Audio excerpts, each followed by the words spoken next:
Hello, my Teaserking family.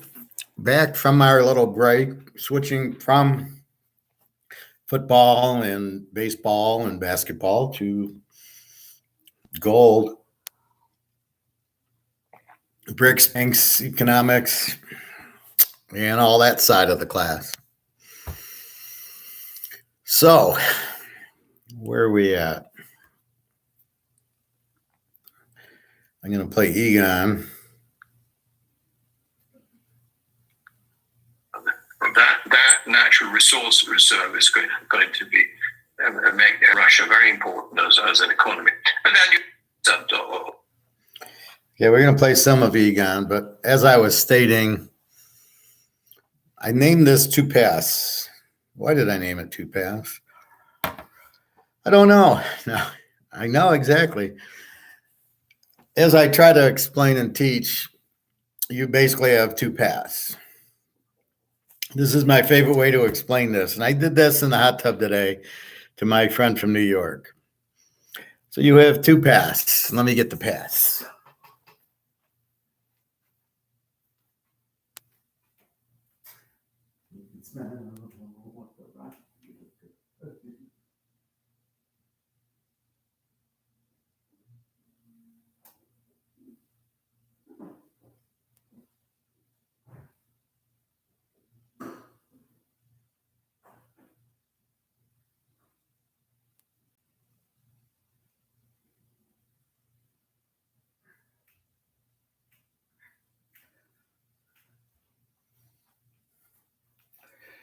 Okie doke. Sorry about that.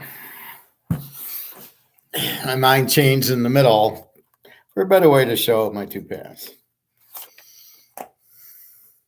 I'm going to explain it the best way I can.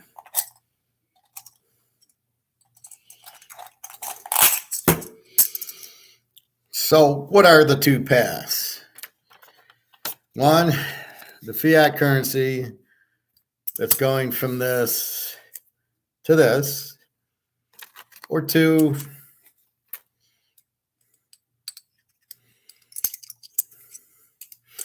you could have 4 silvers, which are worth more than the $100. So this is path number 2. Okay, so which path do you want to be on?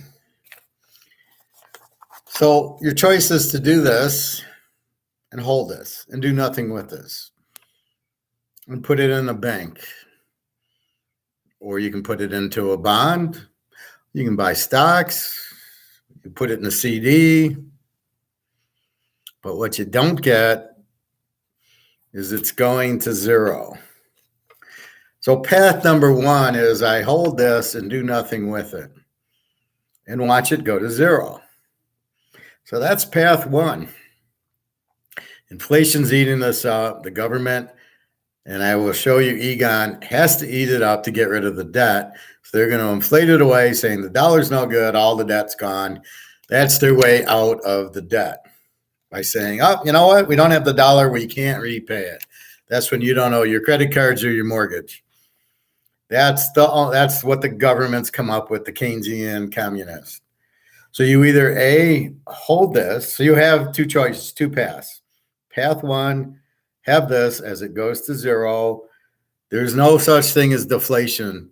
Deflation is where prices of consumer goods and services fall and money increases in value. So how the fuck is this going to go from here to here and then go back to 100? That's impossible. That cannot happen. So whoever's telling you deflation is good or is going to strengthen the money supply are out of their fucking minds. It's not a reality. There's no way that this is a reality. So this is your path. You stay there, you have 100 grand in the bank and you watch it go to zero. Or you do a Warren Buffett, you have 2 billion of this, watch it go to zero. Or you start moving it into stocks, watching that go to zero, or bonds, watching that go to zero. Anything to do with fiat currency will go to zero. Now, path number 2, you start selling this for this, silver and gold. I didn't bring out my gold, it's in my safe. So I can switch So right now this is $28, $5,612 for 4. So let's call it 3. So $100 buys you basically 3 of these. Soon you're going to need $500 to buy one of these. Right now, one buys you $28. It costs $28 to buy one. It's going to cost you $500 to buy one.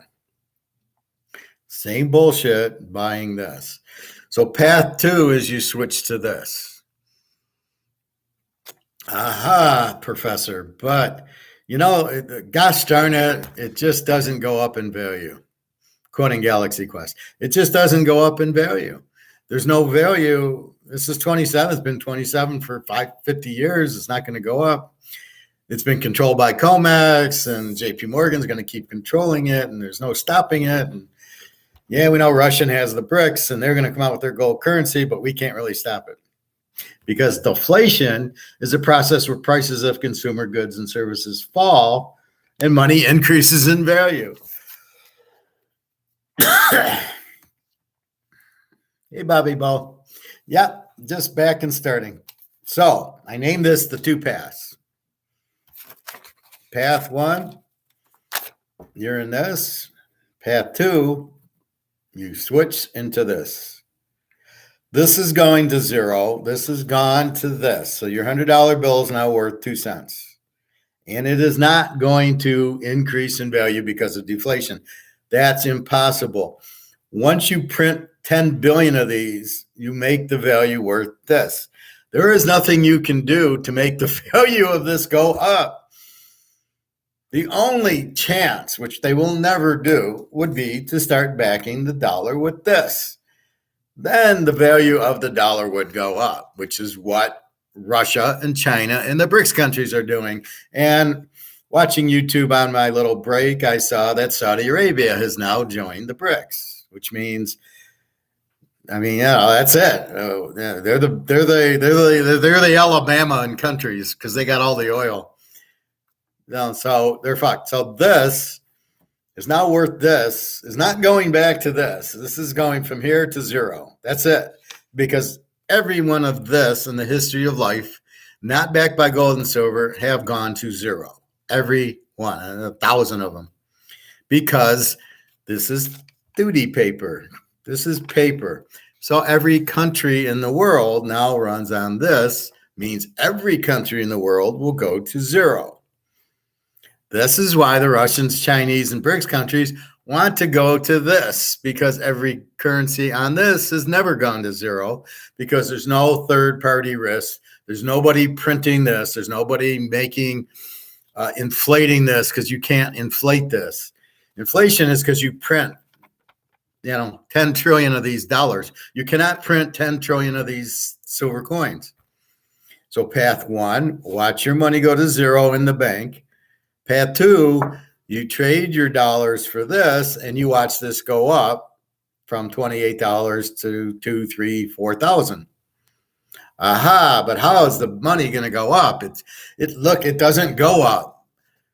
Well, it's manipulated. Oh, really? Oh, I didn't know that. Yeah, it's manipulated by JP Morgan and London, and the people who want to run this don't want competition. Therefore, they're not allowing this to go up in price, because if it did, then nobody would want this. Aha. I didn't know that. Well, that's why I'm here teaching you. So you can either hold this to 0, path 1, or path 2, you trade it in and you buy 4 of these, and pretty soon you're going to need 500 of these to buy one of these. Then you're going to need 1,000 of these to buy one, and God knows where gold's going to be. You'll need 10,000 of these to buy gold. Now keep in mind, you needed 35 of these to buy gold in 1971, 72. Now you need 2,100 of these. 2,100 buys you 1 ounce of gold. Soon it's going to be 10,000 of these buying you 1 ounce of gold. Then it's going to be 50,000 of these to buy 1 ounce of gold, because these are going away to 0. There's no fucking way that deflation increases the price and money increases in value. What the fuck? Whoever wrote that, how it's published, it blows my mind, because it's such bullshit. I mean, you've got to be okay. That's just a flat out lie. That's just impossible. Whoever wrote that, I don't know if there's a title to it. No, it's just deflation. Deflation definition, August 31st, 2022. Whoever wrote that is a fucking idiot. And this is what I guard you against. Don't listen to it. Now, there's a second deflation.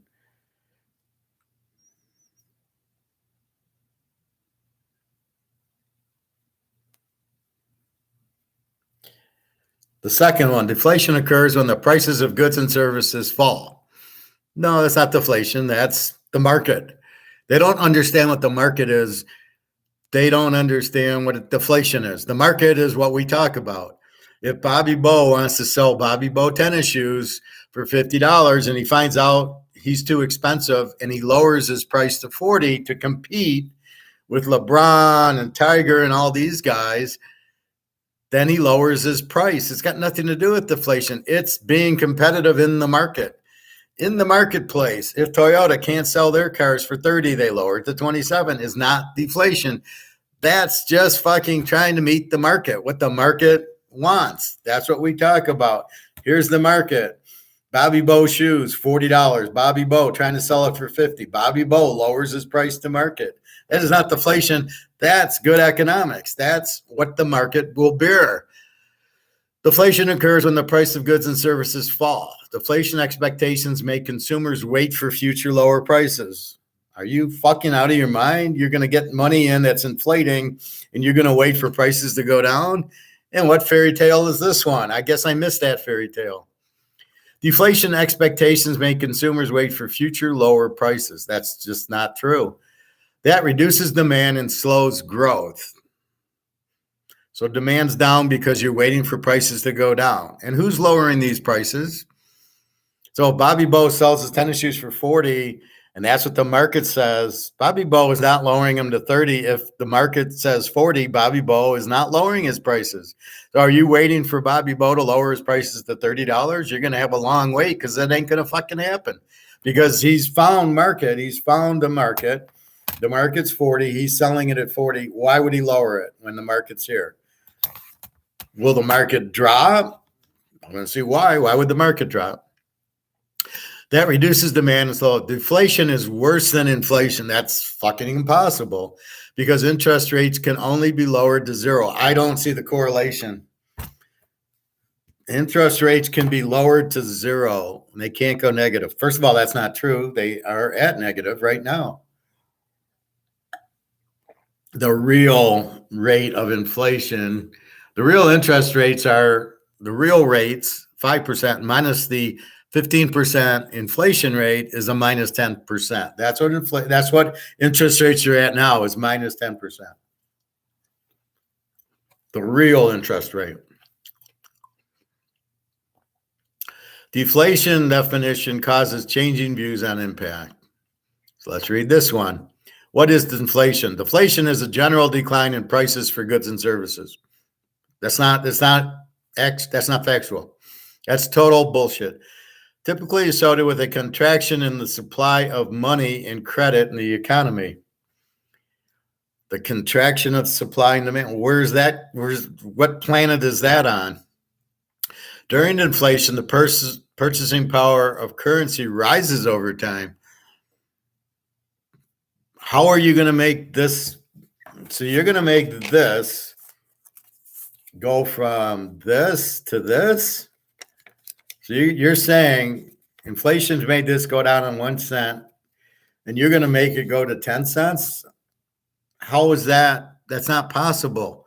You've printed 10 trillion of these. You cannot take back the 10 trillion you printed. What the fuck are you talking about? This will never be worth $100 again. Prices are not going down. Now, what they're talking about is Say's law. They're not even understanding that. Let's read some more bullshit. During an inflation, the purchasing power of currency rises. Okay, that's just too stupid. Deflation is the general decline of the price levels of goods and services. So they're saying prices are going down without Say's law. Doesn't work. Deflation is usually associated with a contraction in the supply of money and credit. But prices can also fall due to increased productivity and technology improvements.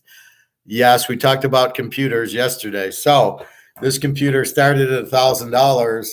It cost them 200. All of a sudden, 25 other players came into the market, causing competition, which lowered the price of this computer from $1,000 to 200. That's called productivity. That is not called deflation. Yes, the prices went down because more people got into the market of making computers or cell phones or TVs, thus coming down to the market. So the price was up here. The market says it's too expensive. The competition came in, and due to the competition, lowered the price.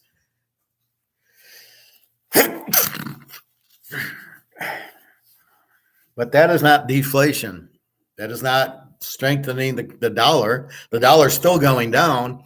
That's competition. That's what we want. That's the free market. But prices can also fall to whether the economy, price level, and money supply are deflating or inflating changes the appeal of different investment options. Understanding deflation. Deflation causes the nominal cost of capital, labor, goods, and services to fall. Oh, what are you talking about? Through their relative prices may be unchanged. Deflation has been a popular concern among economists, I don't know who, for decades. What the fuck are you talking about? On its face, deflation benefits consumers because they can purchase more goods and services with the same now. Okay, so they're not talking about deflation. They're talking about Austrian economics. We call it Say's law. We call it supply and demand. So as productivity increases and competition increases, yes, the price of the computer went down. Thus, it was cheaper to buy. So I could buy this for $300 instead of $1,000. I can buy a VCR for $100. The first one I bought was like $1,500. I bought in 1979, which I won on football bets. That's not really deflation, but that's what we want. We want prices to come down because it benefits us. It's cheaper to buy. But you're not seeing food come down. Only when they make it Oreos at $5 and the market's at $2.50. Then they sell, okay, we'll make it $5, but it's if you buy two, you get the second one free or half off. So now really what you're doing is you're buying 2 packs of Oreos for $2.50. That's how they, that's, I guess you call it deflation, but that, there is no real deflation in Austrian economics. It's productivity increases where competition comes in to raise the quality and lower the price. That is not called deflation. That is Say's law. You've established a market, you've established the product, competitions come in, and the competition lowered the prices. That's exactly what you want. You have never had this going up in value, making the prices come down. Why would it make the prices come down? You need less dollars to buy the cupcakes and the Oreos? Never in the history of life, a dollar that is not backed by gold has gained in value. That's why they all go out. This is worth this. Okay, so at what point is this now worth this? At what point did the dollar that's worth this now be worth this? It's never happened in the history of life. It never will. There's no such thing called deflation. It's productivity increases. If you're talking that, it's because there's competition for computers lowering the price. That is not deflation. In my mind, inflation is you've overprinted this, you've made the value of this go to zero. There is nothing in life that has made this go up in value. The closest thing would be what Russia's doing, which is coming out and saying, you know what, this is now worth this. Okay, but that's not what we're talking about. That's what Russia and China are doing, going, here's how we beat the U.S. We come out with a dollar backed by gold. And the reason is because this cannot be fucked with. You cannot print it to zero. You cannot inflate it, which means you are increasing the supply, losing the value. This is a Keynesian term Deflation is a Keynesian term.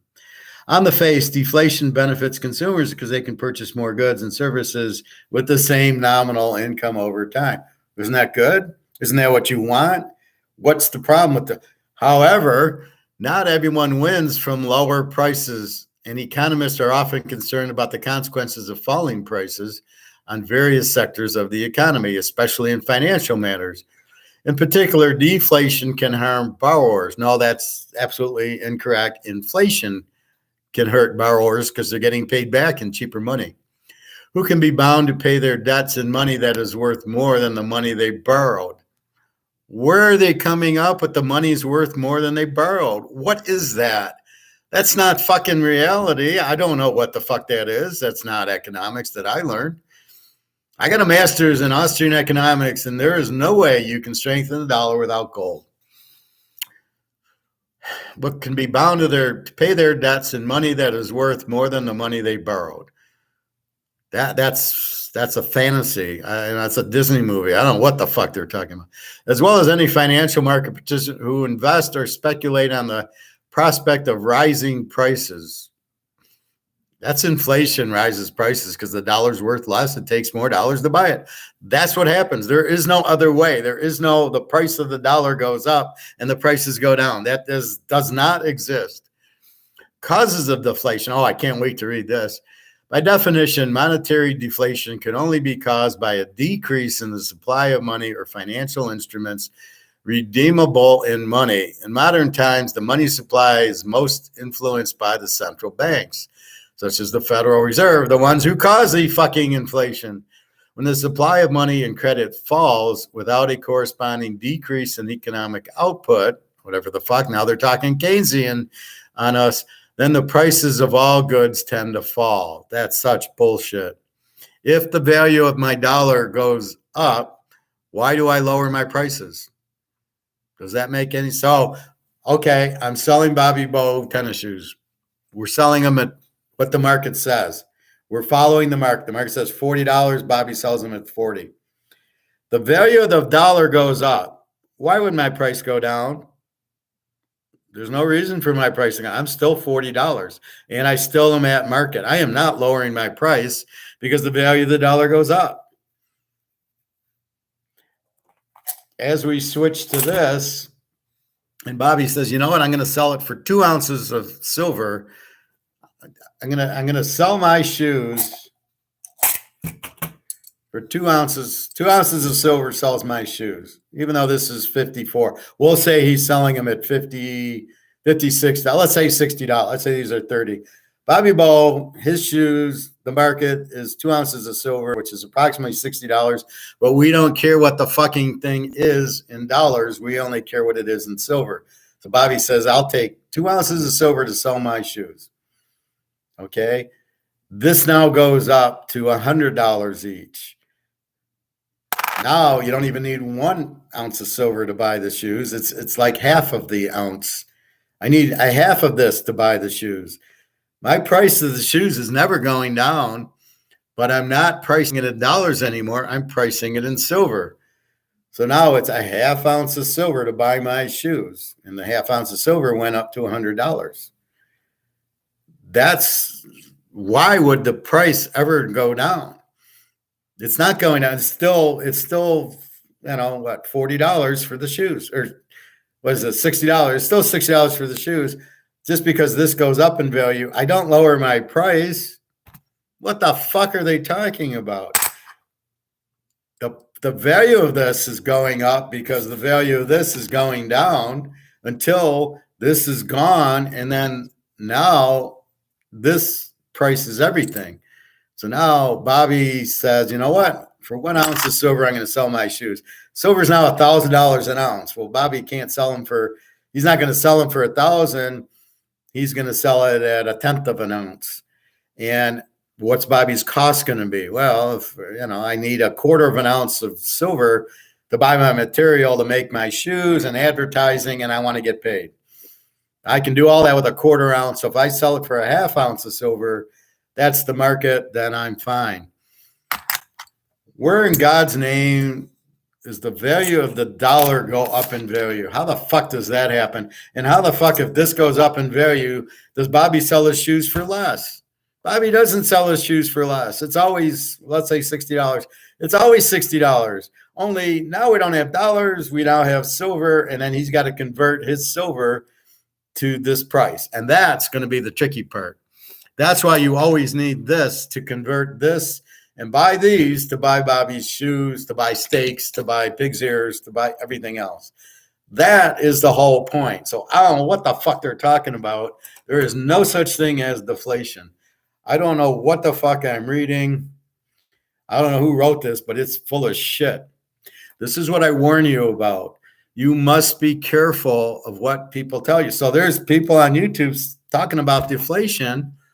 Oh no, it increases the value of the dollar. How the fuck does that happen? Well, the feds print less money. That does not raise the value of the dollar. Once you've printed 10 trillion of this, and now you're printing what, 9 trillion? You think this goes up? No. You printed 10 trillion of this, makes this worse shit. And now you print 8 million or 8 trillion. You think the value of this goes up? What planet are you from? When the supply of money and credit falls without a corresponding decrease in an economic output, then the prices of all goods tend to fall. Absolutely bullshit. Periods of deflation most commonly occur after long periods of artificial money expansion or inflation, but they don't want to say that.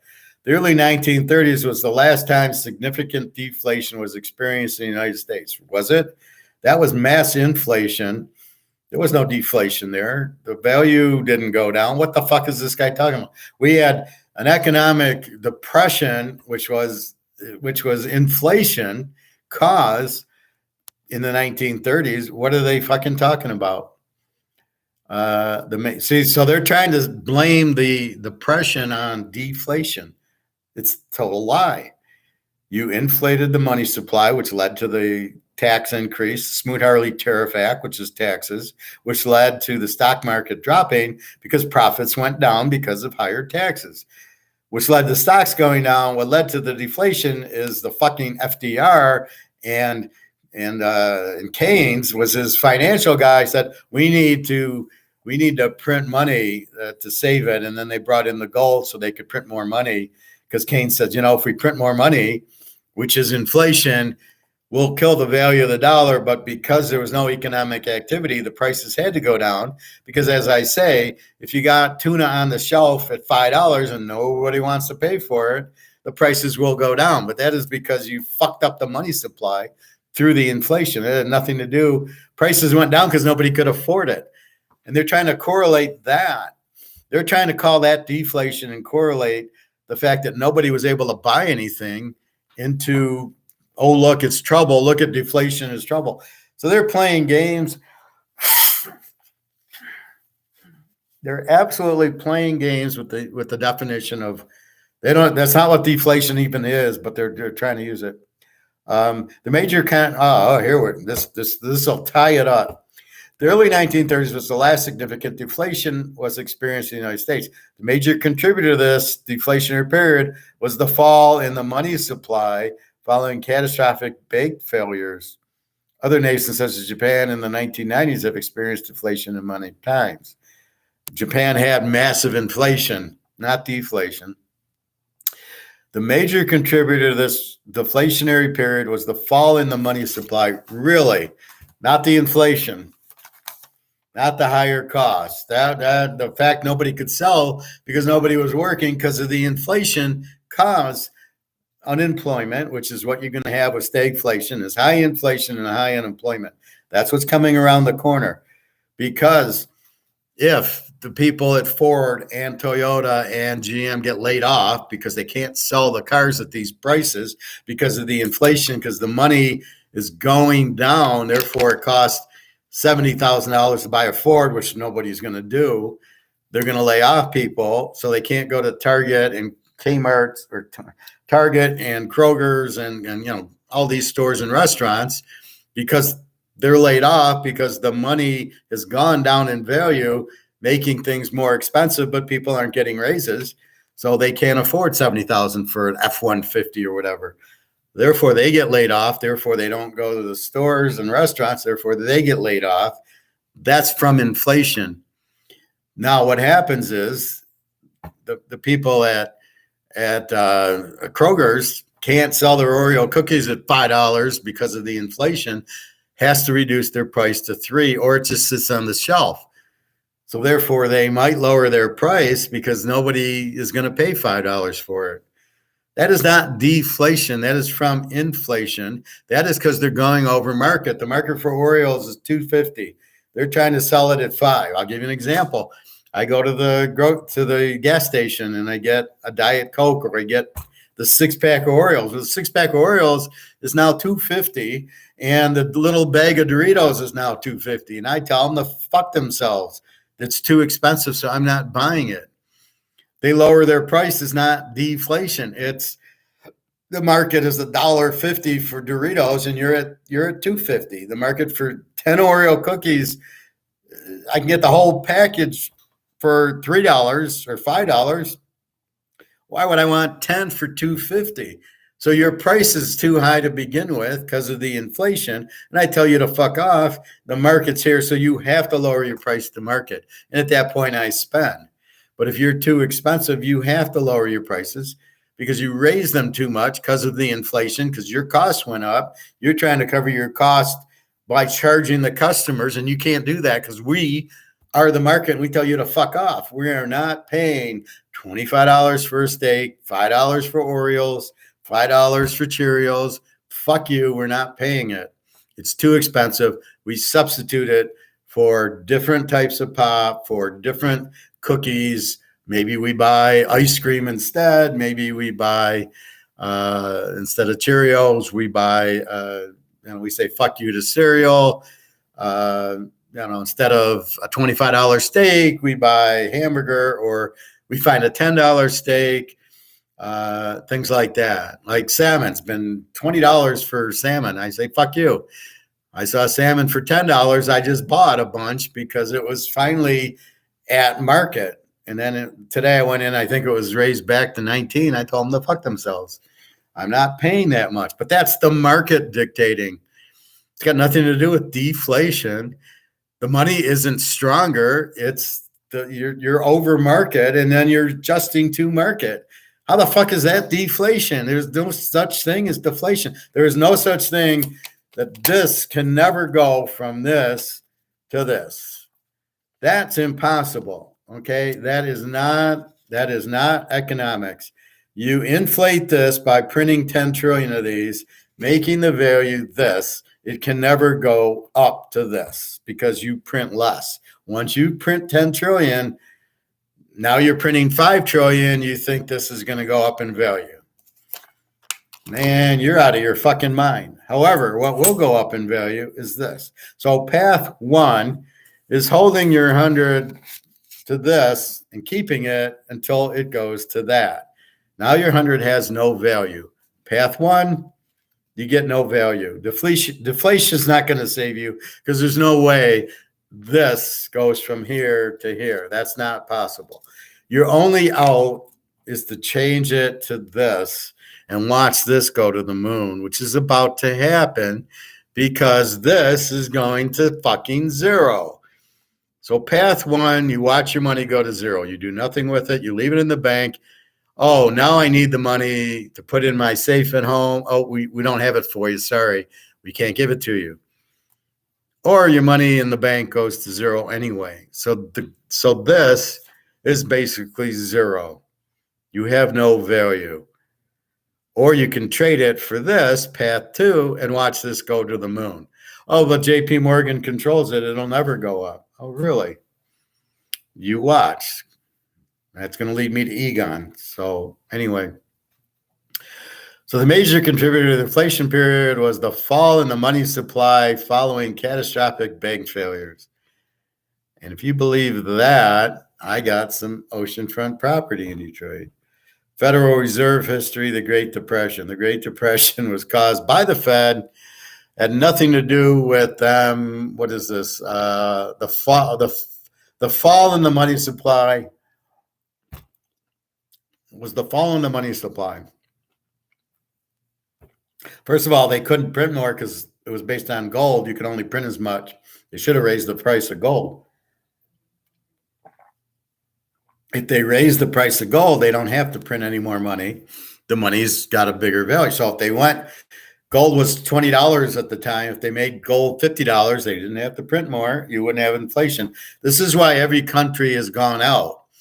French, Spain, England, where all the reserve currencies all went out because they were all backed by gold. They had gold. That's why they were number one. And then they went out because they got rid of their gold and they inflated their money. Again, there is no such thing as deflation. There is no way that this dollar, there's no way this dollar, which is now worth this, becomes worth this. That's impossible. It never happens. It's not reality. It's bullshit, Keynesian crap. There is no such thing as deflation lowers prices. All the prices are lowered by the market.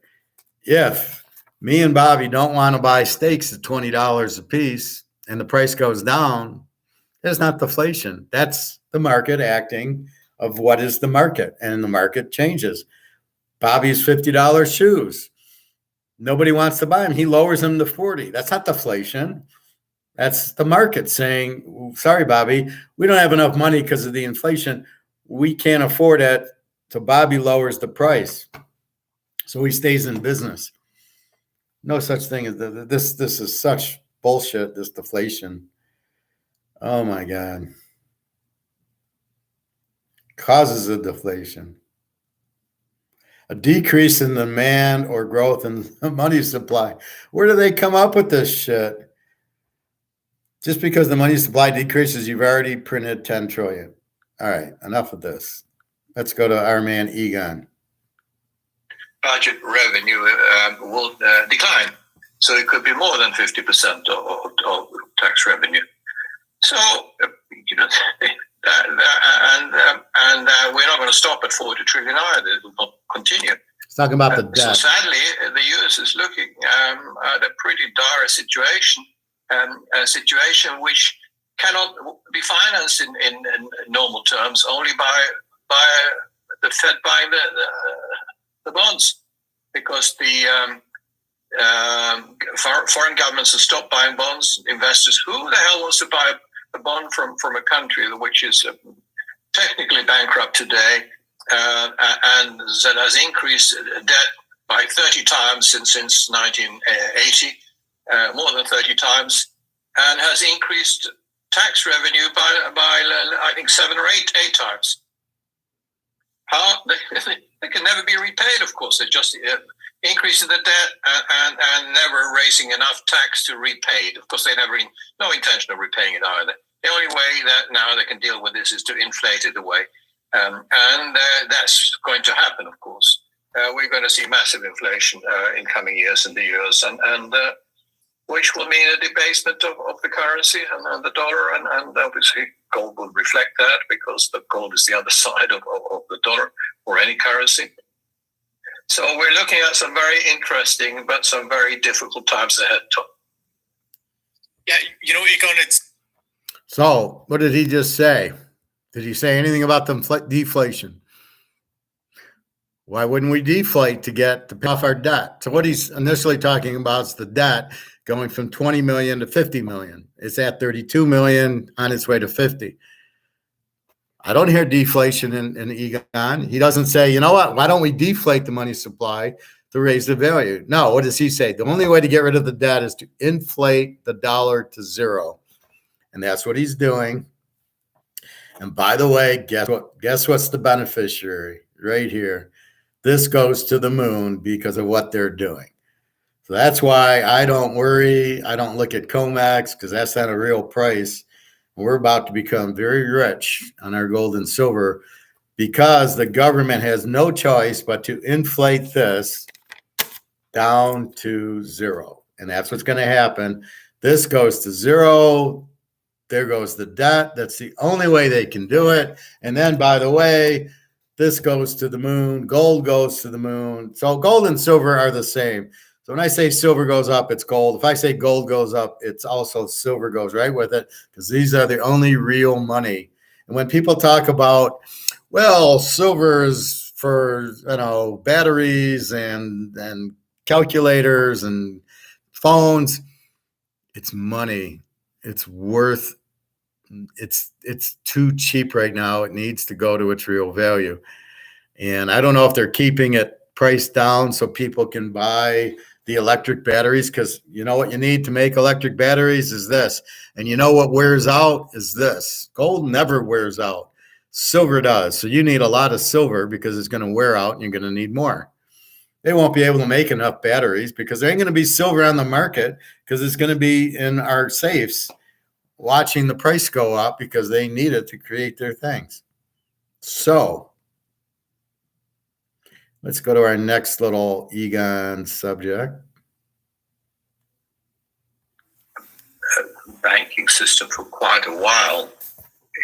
We because of the risks we saw in the world, well 25 years ago, we were planning for ourselves and the people we advised to how to protect that risk, and that was already in the late 90s, and that's why we came to the conclusion that the only way you can protect a risk of that magnitude, when you talk about the whole financial system and not just the US, but a global system, you cannot protect it with in the same way as the risk has arisen. So you can't buy futures or derivatives or instruments within the financial system to protect against the financial system. It has to be outside. And it has to be real assets, and that's why we decided at the beginning of the 2000s that the gold, physical gold, would be the best way to protect this risk, and that's why we did that for ourselves and the people who we were advising, and we went in a bigger way in 2002, and then later on, people are asking us to help them, so we open it up, so we were helping other people also to obviously to acquire gold and store in their own name and control, and to store it in the safest vaults in the world. So that was a pretty simple solution for us, and we haven't changed our mind since then. The gold has gone from $300 in dollar terms and up more in some of the currencies, to 2000 now, but that's just the beginning. And the fact that it peaked in 2011 and then had a correction for a few years didn't change anything. The wonderful thing about, if you take protection in the form of a physical asset, gold, that's the only money that's survived in history. If you do that, you don't have to worry about gold going down more than temporarily. The trend in gold has been up, measured in paper money or fiat money. It's been up for 5,000 years. So it's very simple. That governments and central banks will always be supporting your gold by destroying the value of the fiat money of the nation. And now that is going to accelerate. We've been into gold for almost 25 years now, and I don't think the move has started yet. But we're not gold bugs at all. We're just looking at protecting a risk of finding gold as the best asset. So that's really what we're looking at here. And it's coming back to the banks. So we've seen 4 U.S. banks going under very quickly. 4 banks that were obviously, like most banks, badly managed by opportunistic governance, I'm going to say, leadership, and that misinvested the assets and because of greed, bought long bonds that yielded a fraction more, and then of course when people wanted to pull their deposits out because they started to worry that then they had to sell those bonds and value them at market. And this is what the thing about we will see in the whole banking system, including the derivatives.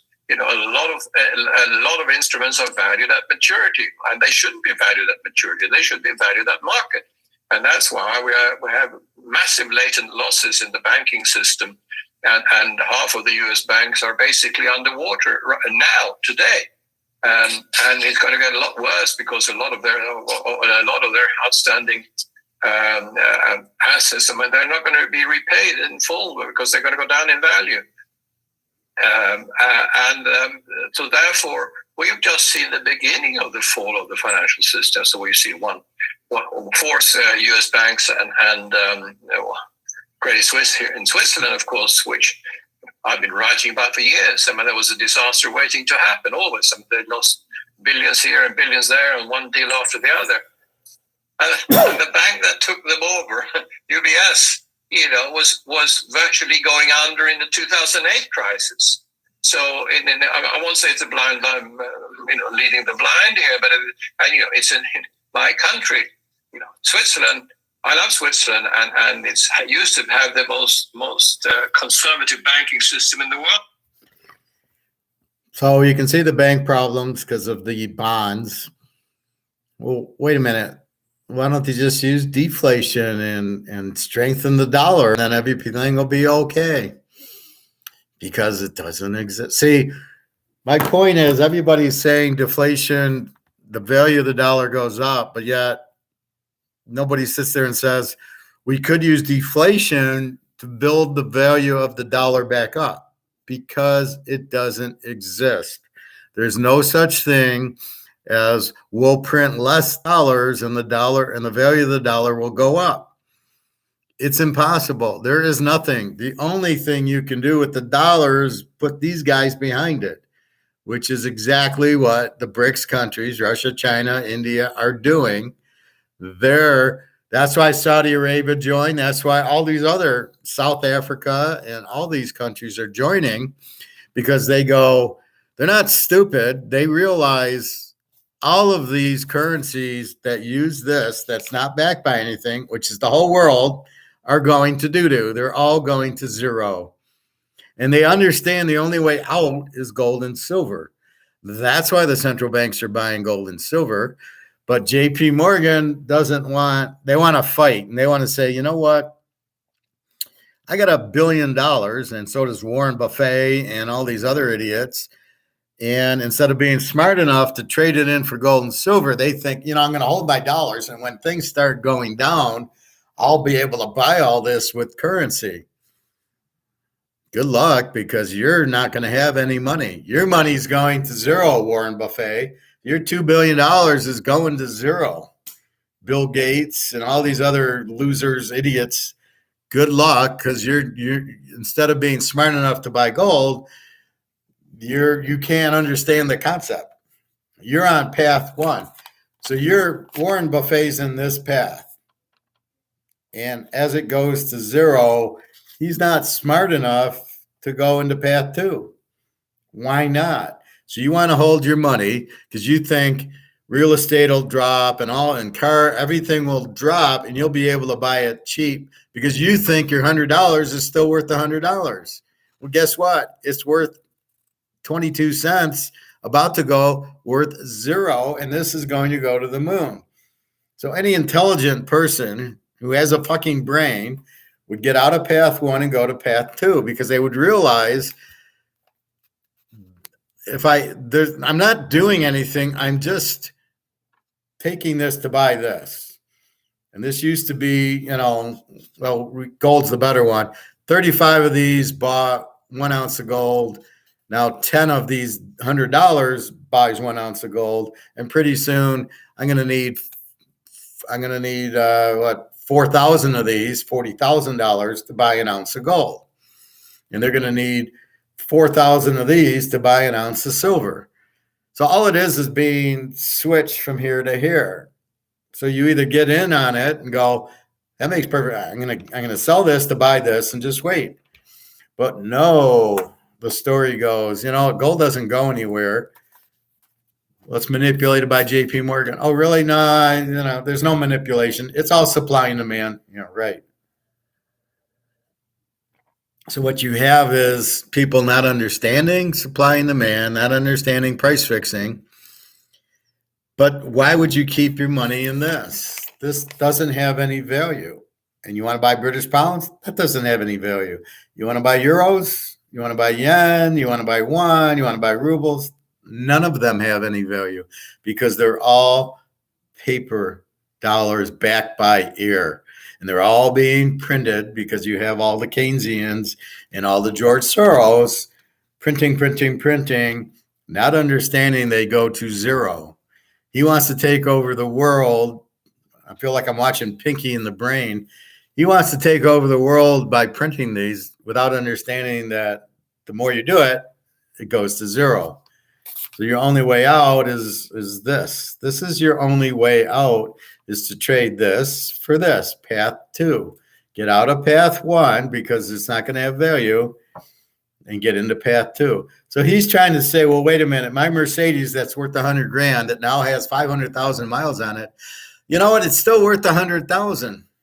No, Soros, your $100,000 Mercedes, the more miles you put on it, the less it's worth because it wears out, eventually going to zero. And this is the 60-year-old woman at the bar who nobody wants. Well, once nobody wants, it goes to zero because if there's no demand, there is no value. And if there's no value, but guess what has value? Boom. And that's very simple and logical that people just don't understand gold and silver. You can't inflate it and it's real money. And I don't understand what they're thinking. Do they think this will never go to zero? Well, look, we had inflation in 1980 and we had inflation in 2008. Not a problem. We just printed more money. So therefore, it'll never go to zero. It can't go to zero. Yeah. As I said, that's what the Romans probably said. That's what Alabama probably says. Oh, we're always number one until Georgia came along and LSU came along. We'll always be number one. Sorry. And that's my point. You can't sit there and say this isn't going to zero when every time in the history of the world, the French, the Spanish, UK, Amsterdam, all said, oh, we got the reserve currency. Now, if the U.S. is reserve currency or not doesn't matter. It's still going to zero, right? If it's the reserve currency or it's not the reserve currency is not the argument. Because if you're inflating this to zero, this goes to zero no matter what it is. So the fact that it might be the reserve currency or it might not be, the real reserve currency is this. This is the only real reserve currency. They just don't want to recognize it yet. As these start falling to zero in Germany, in the UK, in Switzerland, and China, and Japan, and Russia, as all their currencies start falling to zero, and believe me, they will, the only safety, if they think they're going to run into US dollars is safe, they're out of their fucking minds. That's why gold, that's why China's got 40,000 tons and Russia's got 20,000 tons. They understand as the dollars go out, their way out is not the US dollar. The way out is this. And they understand that. And when demand goes up, we've got this, demand goes up, price goes up. That's economics. Price always equals demand, except for when it's being manipulated. But demand for this is this, and this has to go up, and it will. They can only hold it so long, but as everybody starts realizing that there is no more value in this, this is not worth $100. You might get a $100 bill. It's maybe worth at the most $2. So in the 1960s, then in the 1970s, you would go to the store with this, you'd spend $20 on groceries. Now this doesn't fill your cart. All right. So everything has gone up. I guarantee you this t-shirt was $2 in the 1960s and 70s. Now it's $20 or $30. That's what it is. Yes, Bobby Bo, silver. What about silver? So I just bought a new 20 count of silver, $28 a piece. Plus I bought another 5 ouncer. So I got two 10 ounces and two 5 ounces. So I got 30 ounces. I couldn't figure out I was wrong. I got like 550 ounces now. And I only had 510 in my bag. And I go, where's it? And then I realized I got the Highland Mints. I got 37 ounces of, Emmets and Berries and Montanas and Gretzky's and Bobby Orrs in my Highland Mints. Yeah, I got some Buffaloes and I got a 5 ouncer. So yeah, these are weird. These actually, well, this is a different brand. They actually have the year on it, which I never saw before. And then they all say, one troy ounce, 999, fine silver. I saw the new one I got did not say one troy ounce. It just said 1 ounce fine silver. I don't know if it has to say troy or not, but it does say 1 fine ounce. I'm not really worried about it. I know it's silver. But yeah, Friday I picked up 10 ounces. He only had 5 of these. He had 7 of these, so I bought 5 of them, and I bought a 5 ouncer. So I bought 10 ounces. I want to save my money more for gold, but he didn't have any gold. He had the Chinese panda, and that was it. So supply is extremely limited. That's why the market is not right, because the cost should go up, but the idiots at the store are too stupid to understand the real price of what they have. So they're selling it at a little bit more than premium without understanding that the fucking derivative paper price by JP Morgan is pushing the price down. But the real demand of this is probably at least $500 an ounce. At 10-1, this would be 200. If gold's 2,000, which is not the real price of gold, this would be 200. The real price of gold is at least 10,000, which makes this 1,000. So I'm at the store buying a $1,000 coin for $27 an ounce. And that's where we're taking advantage of these idiots selling them at COMEX, not realizing that these are being kept down, not at the demand's here and the price is here. The price should be here if demand's here. They're keeping the price down because COMEX is lowering the price, but that's not demand. So the demanded price is not true. It's the COMEX price, which is the paper price, which is not what the demand is. That's why I scream about it. The real demand like this, the real demand for Bellagio is maybe $15.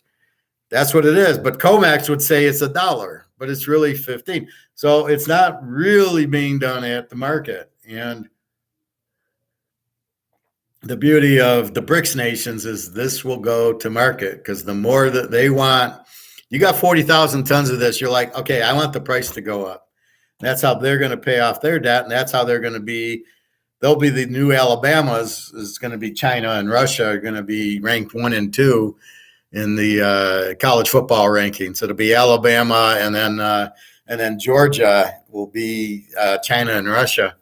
And the U.S. is now turned into Northwestern, and they're not even going to make the bowl games. And the U.S. is fucked up. They're out. All right, a little more Egon.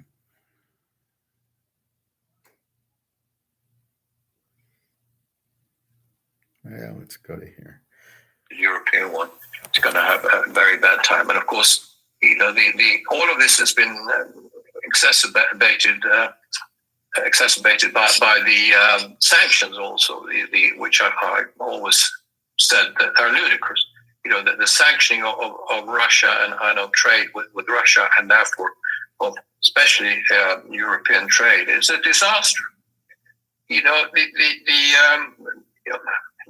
Europe just follow whatever instructions came from U.S. politicians, and if you take the Romans who acquired over 2,000 years ago, who conquered major parts of Europe, Northern Africa, Asia, etc., they always let all these countries continue with free trade. That's how, during the Roman Empire, business and commerce and trade prospered. And that's an obvious thing to do. Now, what we've done here, what the US has done in America or in Europe, is just followed, without any protests at all. You take Germany, that suffering dramatically because of these sanctions, as they were totally dependent on Russian energy. So therefore, the shutting down trade is extremely bad for the world, and especially for Europe. So that again affects the banking system and makes the whole banking system in Europe very fragile. And so yes, we will see the same problems here in Europe, and it will lead to defaults here also, and it will lead to higher interest rates, and it will lead to higher inflation in Europe too. Not deflation. What do you see as the next likely shoe to drop in the financial system in the West? Is it more bank failures and bank runs? Is it a market panic moment, or could it be a liquidity issue associated with the debt ceiling resolution?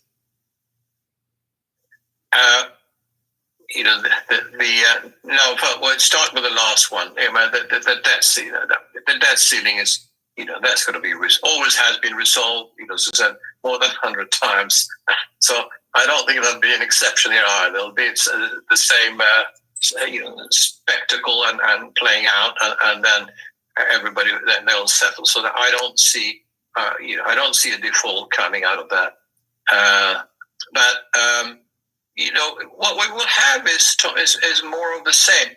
When you have risks coming at you, incredible speeds from all directions, it doesn't really matter what the catalyst is, because we know they're all out there. It could be another bank failing, it could be a bank run. And what we learn now, of course, is in the case of especially the California banks of 100.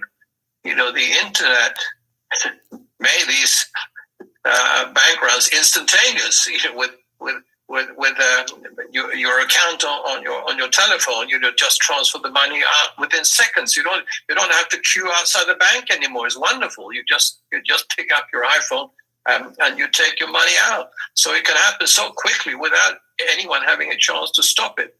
That's obviously why they love to implement a digital money system, a central bank digital money system, so they can just turn off the electricity or turn off the accounts. But until then, and that's not going to solve anything anyway.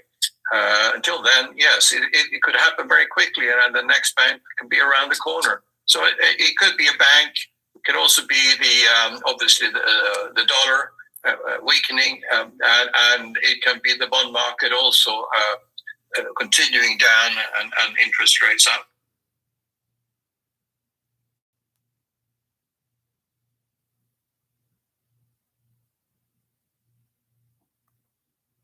With the American government buying gold, you don't see any European government buying gold. It's only Eastern central banks are buying. It's China, it's Russia, it's a lot of Asian countries, Middle East, etc. They're the ones buying because they see what's happening. They're selling the U.S. treasuries and they're buying gold. You know that both China and Russia are declaring about 2,000 tons each of central bank gold. The U.S. said to hold 8,000 tons, which few of us believe. We think it's been lent out, most of it. But China and Russia probably has a lot more gold than they're saying. They have secretly or without declaring it, just kept a lot of their own gold production. Remember that China is number one in the world now, and Russia is number two in gold production. And therefore, they don't sell the gold outside the country. So over the years, they probably have, their estimates that certainly China has not 2,000 but 20,000 tons, and Russia could have sums maybe not as high, but not far away. So they're building a power situation. They see what's happening, and so do a lot of Asian countries.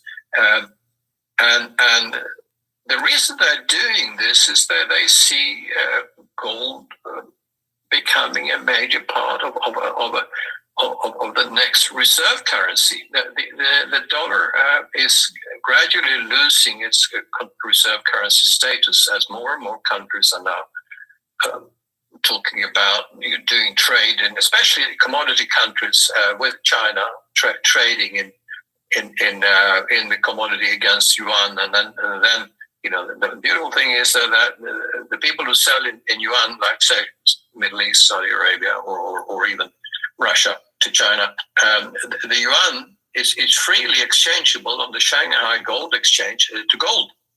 There are no restrictions there, so they don't have to sit on their yuan.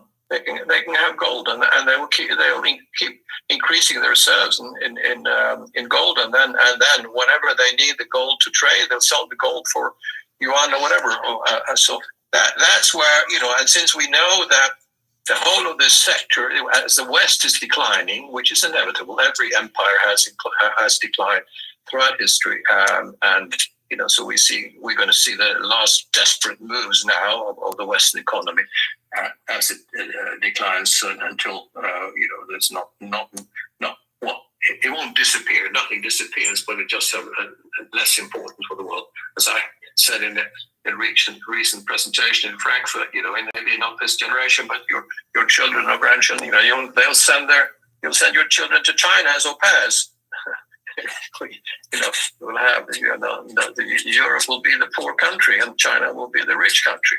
Sure, there's always a risk of political upheaval or revolutions in countries, etc. But barring that, the whole of the power center is moving to the countries that are actually either have the factory of the world or the production of the world, which is China, or the commodities of the world, which is Russia, biggest commodity or natural resource reserves in the world with $85 trillion. I think Russia is going to be a major power in the long run. They need to restructure the political system and improve in a lot of areas. But in the long run, that natural resource reserve is going to be make Russia very important as an economy. And then you have the whole of the South America, again, commodity based, and the Middle East. And we, as commodities are at an all-time low against all paper assets, that is going to turn out also. So commodities would be where the strength would lie when and countries with commodities will be the strong ones. So we will, and as you've seen, more and more countries want to join the BRICS, for example. And then you have the Shanghai SCO, the Shanghai Cooperation Organization, which controls a major part of Asia as a trading organization. And this is where the power will move from the west to the south and to the east. And these shifts have always taken place in history. This is nothing new. And we will see. Our generation or mine, we'll see the beginning of that. Shifts never happen overnight, but gradually we're going to see that take place. Fascinating, but that's just part of history if you study it.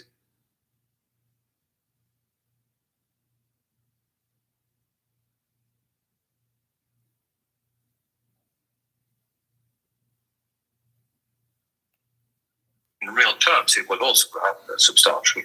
Not just against foreign currencies. Egon, you mentioned that we could see $25,000, $50,000 gold. Is there a point where it becomes, almost meaningless to measure gold in terms of dollars? It always is, and I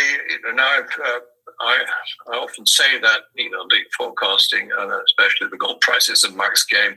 I've done it in the past. When we started, I say we will at least see. Well, that was 25 years ago. We'll see gold in $10,000 in today's money. I said because otherwise it's meaningless. But so going back to what I said before, it is totally meaningless to measure gold in currency that are being debased by the minute. And therefore, yes, it makes no sense. So you only look at gold as stable purchasing power.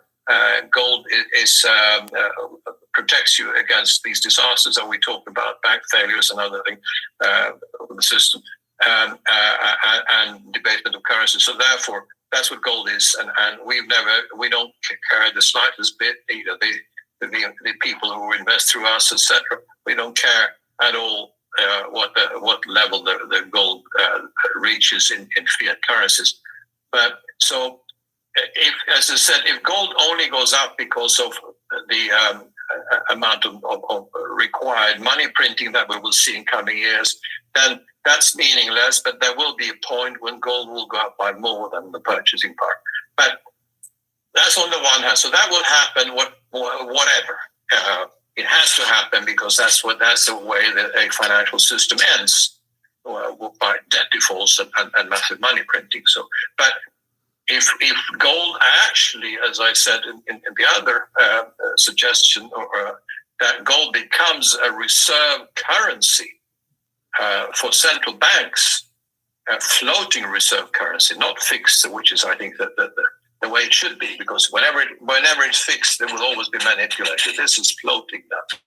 If that happens, then gold will be revalued because it has a totally different use and a use it deserves as the only surviving money in history. And then gold will be revalued permanently at a much higher level, which is not in relation to falling paper currencies, but because that gold finally is recognized for what it is, stable money, and really the only money that should be reserve money or reserve currency.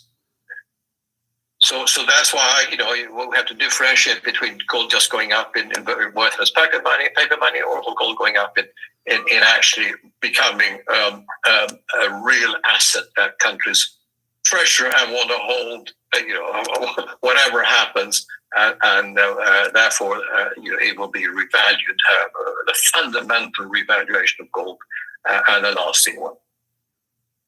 Egon, to your point about the exponential nature of debt growth, I recently saw that Argentina is now moving their headline interest rate to 97%. So do you see that as the, kind of the end game for a lot of these Western currencies? Yeah, well, that's inevitable. As I said, central banks will lose control of interest rates, and if we get to the hyperinflationary stage of this decline of the Western monetary system, then it's inevitable that interest rates will reach those kind of level, which of course become. Okay, so I think we got that. I didn't hear him say deflation would work. Why didn't he say, if we use deflation, then the value of the dollar goes up? We don't have this problem because it doesn't fucking exist. All right, so here you say 40, 50,000 for gold. Gold will eventually not be priced in dollars. It'll be priced in gold. What does gold buy? But you will need this. So when you sell your gold and you want to go to Kroger's, you're going to take your ounce of gold. You're going to take this and you're going to get $5,000 for this. So you're going to get $5,000 and you can take that. I assume you put it in the bank that you use on your debit card, and then you take your debit card and you go shopping because you sold one of these for $5,000. That should be the object. And don't kid yourself, $5,000 for this is minimal. It'll just take a little bit of time, but again, we want path 2. We don't want path 1. This goes to 0. And you just heard Egon explain it, boom, boom, boom. Path 2, not only do we not lose money, but we make a ton of money. We are safe and secure. We do not have stressful nights that we just have $100,000 in this that has gone to 0. Warren Buffett with his $2 billion, when he goes to 0, he'll probably kill himself because he's an idiot.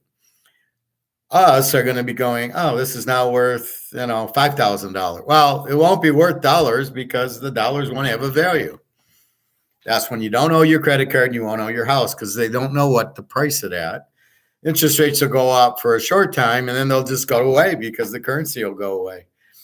That's what's happening with Argentina right now. And that's what happened with Pakistan and Greece and all these countries.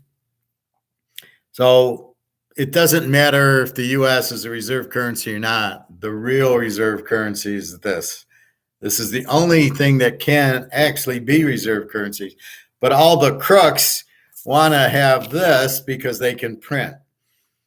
And they print 1 million of these, not realizing that after they do it, it's not worth 100, it's worth 90. And they keep printing, keep lowering the value. They don't understand that because they're Keynesians. These are not smart people running things. This is the problem.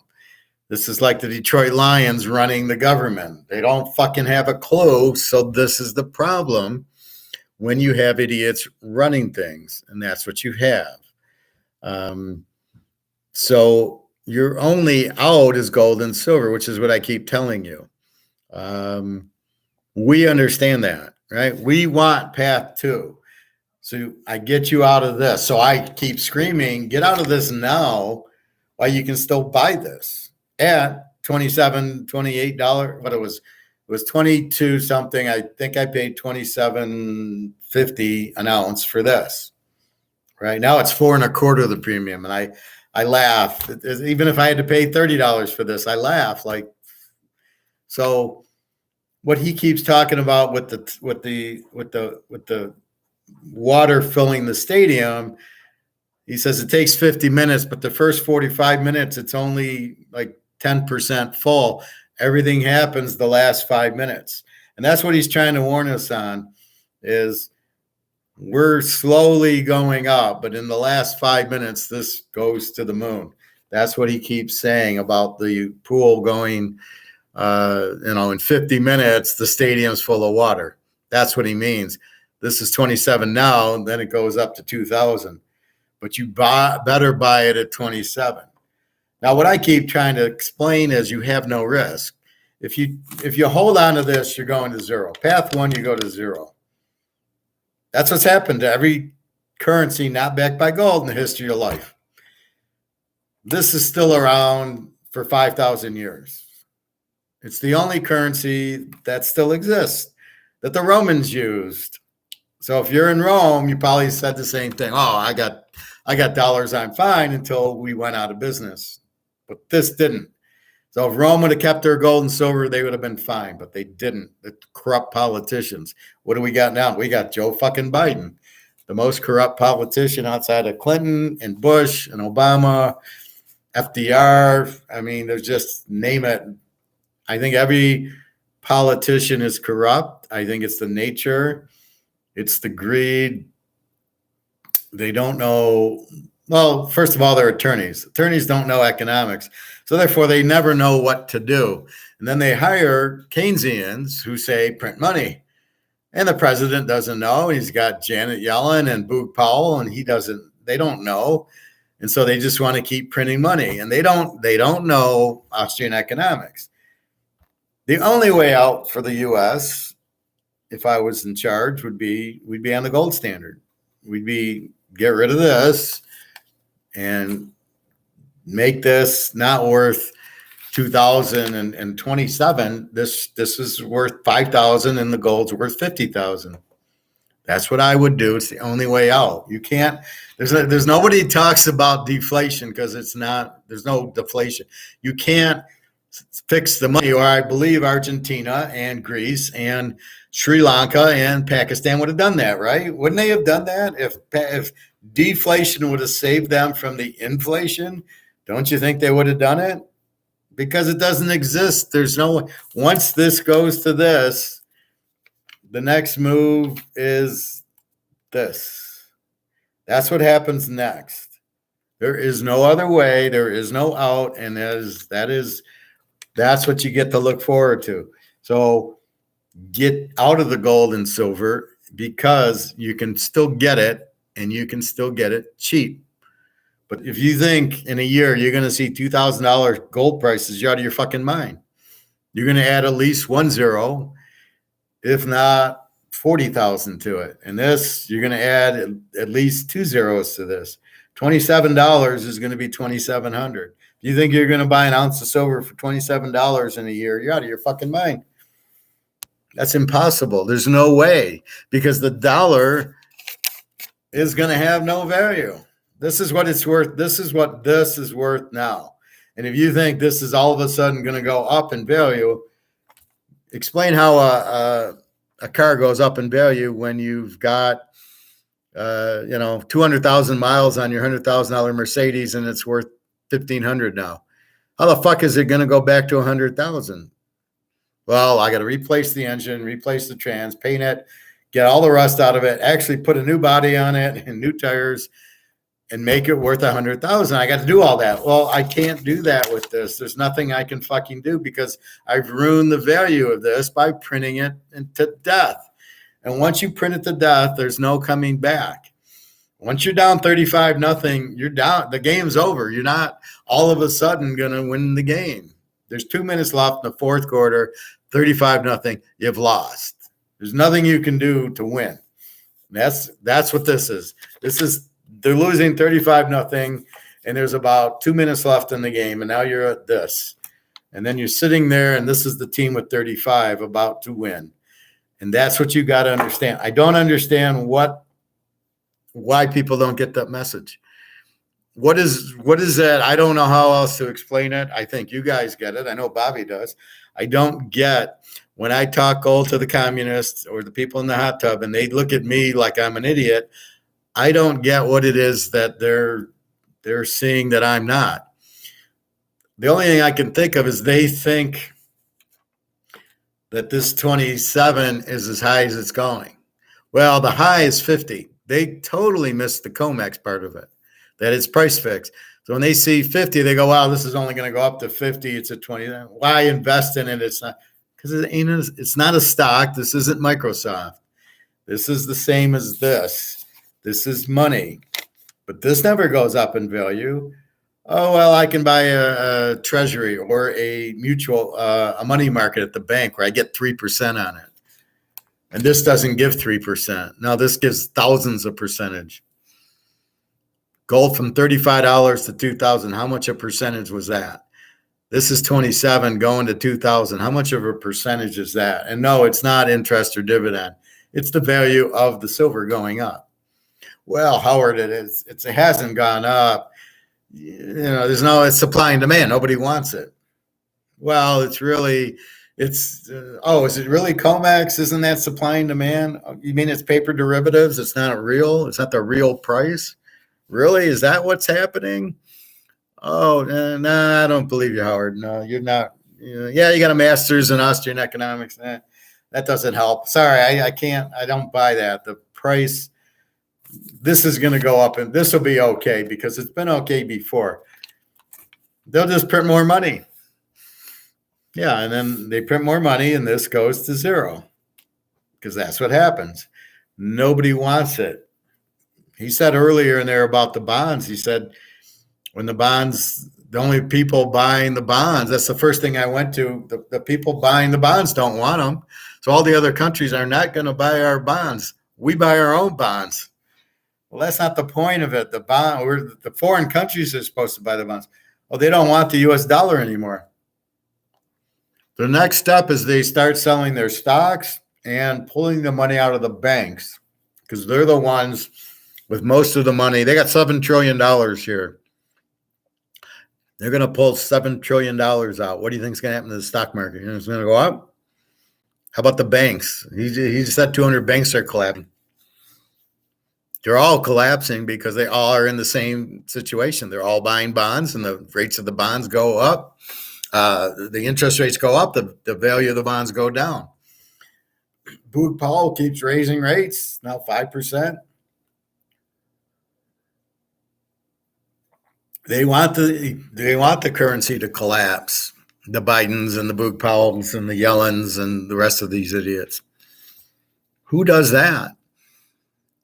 I mean, that's like the Tigers giving away Verlander and Scherzer and JD Martinez for nothing, right? They just gave them away and got nothing in return. That's the government right now. They're killing their currency. And what are they thinking? That's what the Chinese want. The Chinese want it. What are they going to give them? Yuan? Like, yuan's not going to save them. This is your only savior. This is the savior of Rome, is this. Silver and gold, of course. So my advice is, instead of waiting and acting like you don't know, and don't be surprised when this goes to zero. I don't want to hear, oh, I wish you would have told me. Well, I'm telling you. Oh, this is now worth 2,000. I wish I would have bought it at 27. I'm telling you what's going to happen. Just like we had Kansas City winning the Super Bowl, I told you the future. I'm telling you the future now, only far more confident in this than I was in Kansas City. But this is exactly what's happening. So your first path is keep this, and your second path is to go here. This is going to save your life, and you're going to go homeless and hungry with this. You make your decision what you would rather value. And don't think deflation is going to save you, because it fucking isn't. There's no such thing. You heard Egon. We all respect Egon. And what is he, So what we need to do, if we need to, is take a plane ride to Switzerland with your gold and say, put it in your vault, if we're worried about it. I would say if you have a lot, if you have a ton, you might take it there. I got 50 ounces. I'm not really going to hear Egon, but I can hide 50 ounces pretty good. But I don't think it'll come to that. I don't think the government's not going to confiscate little amounts like we have. The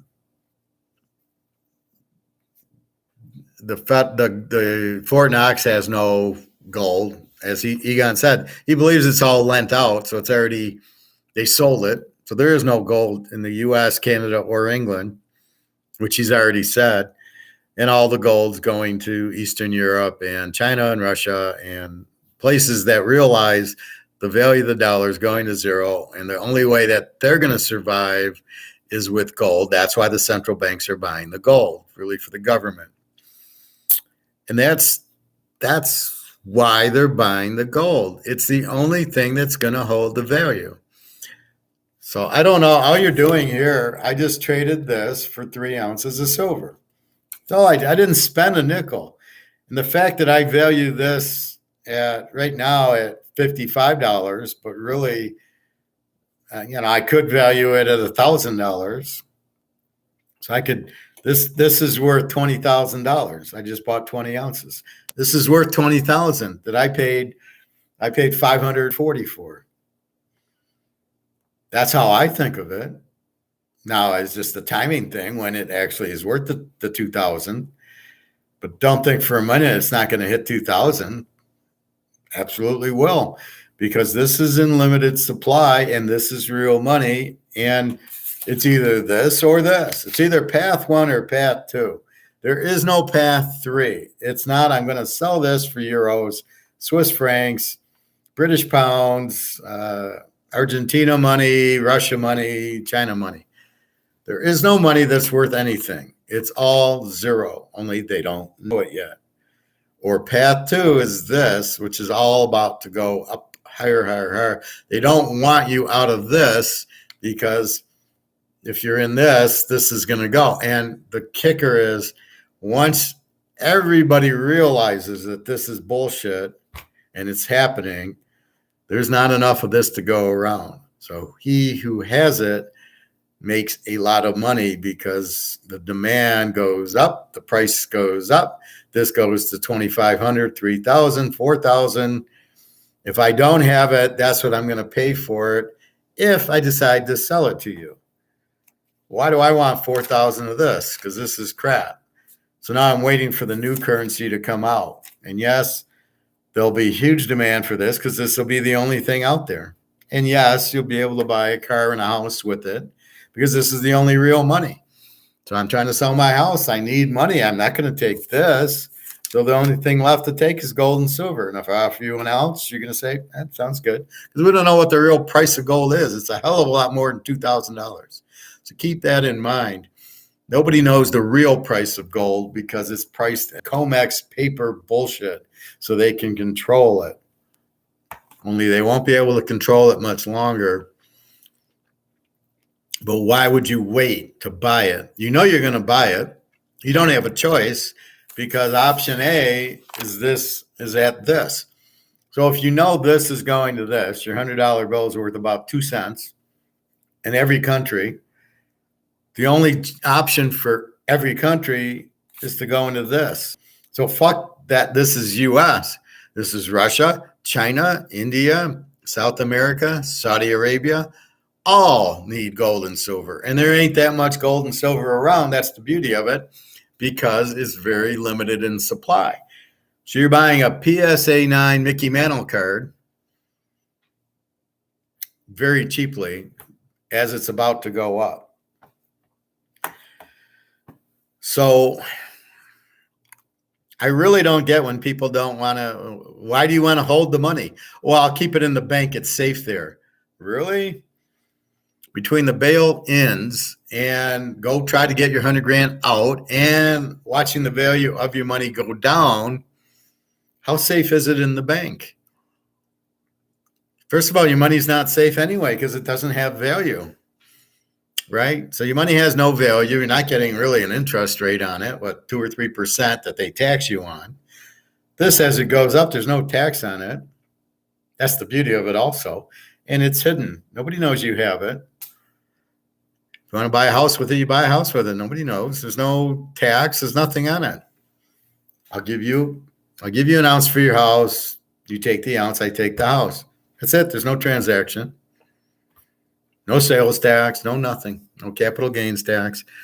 You've traded an ounce of gold for a house or a couple ounces.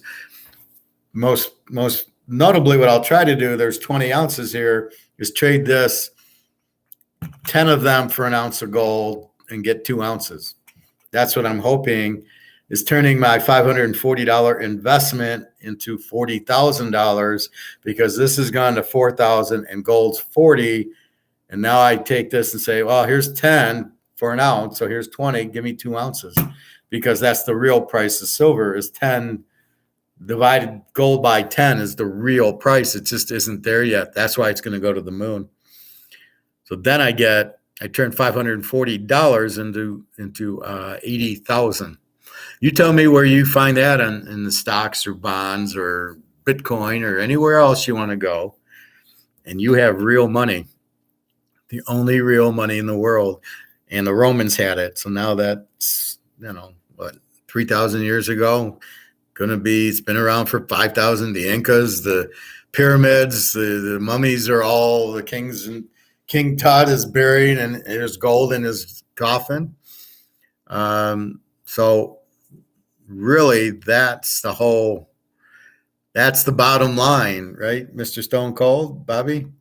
So really, I don't really see the when people aren't getting rid of their money for gold and silver. The only thing I can think of is they don't trust that the dollar's going away and they don't trust the gold price going up.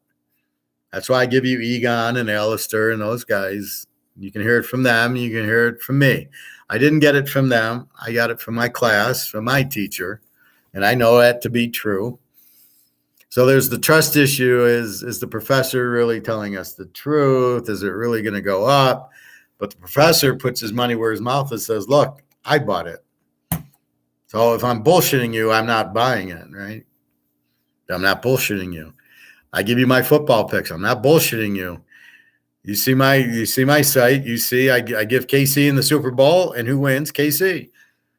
So I'm not bullshitting you. I gave you the winner before, and the game wins. We won. So I'm not telling you stories. I'm telling you what's going to happen. I understand what's going to happen, and it's very obvious. And then Egon tells you, and Alistair tells you, and they all know how much physical do you own is because the dollar's going away. But I kind of fine tune it because I get the football mind and and the gambler's mind that they don't. So I can put it in different concepts that you can understand. So it's either hold the $100 bill till it's worth zero, or I could switch it to gold and silver now and then watch it go through the roof, because that's what's going to happen. It won't be priced in dollars for a little bit. Gold will hit 40 grand, and eventually gold will not be in dollars. It'll be in gold. Like I said, and you'll be buying a nice house with the gold, because gold will buy things, because it's the only dollar. All the currencies are going out to zero. Every one. Ruble, yen, yuan, British pound, Swiss franc, US dollar, euro. They're all going to zero. There's nothing that can stop it. There's no deflation where the value of the dollar goes up. That's make-believe fantasy. I don't even know what the fuck that is. Inflation kills the dollar. Once you kill it, it's gone. There is no like bringing back the dead, right? Well, the guy died. He's got cancer, but if we have deflation, we'll get rid of the cancer. No, you got it. You're dead. This is dead. So you're looking at dollars worthless.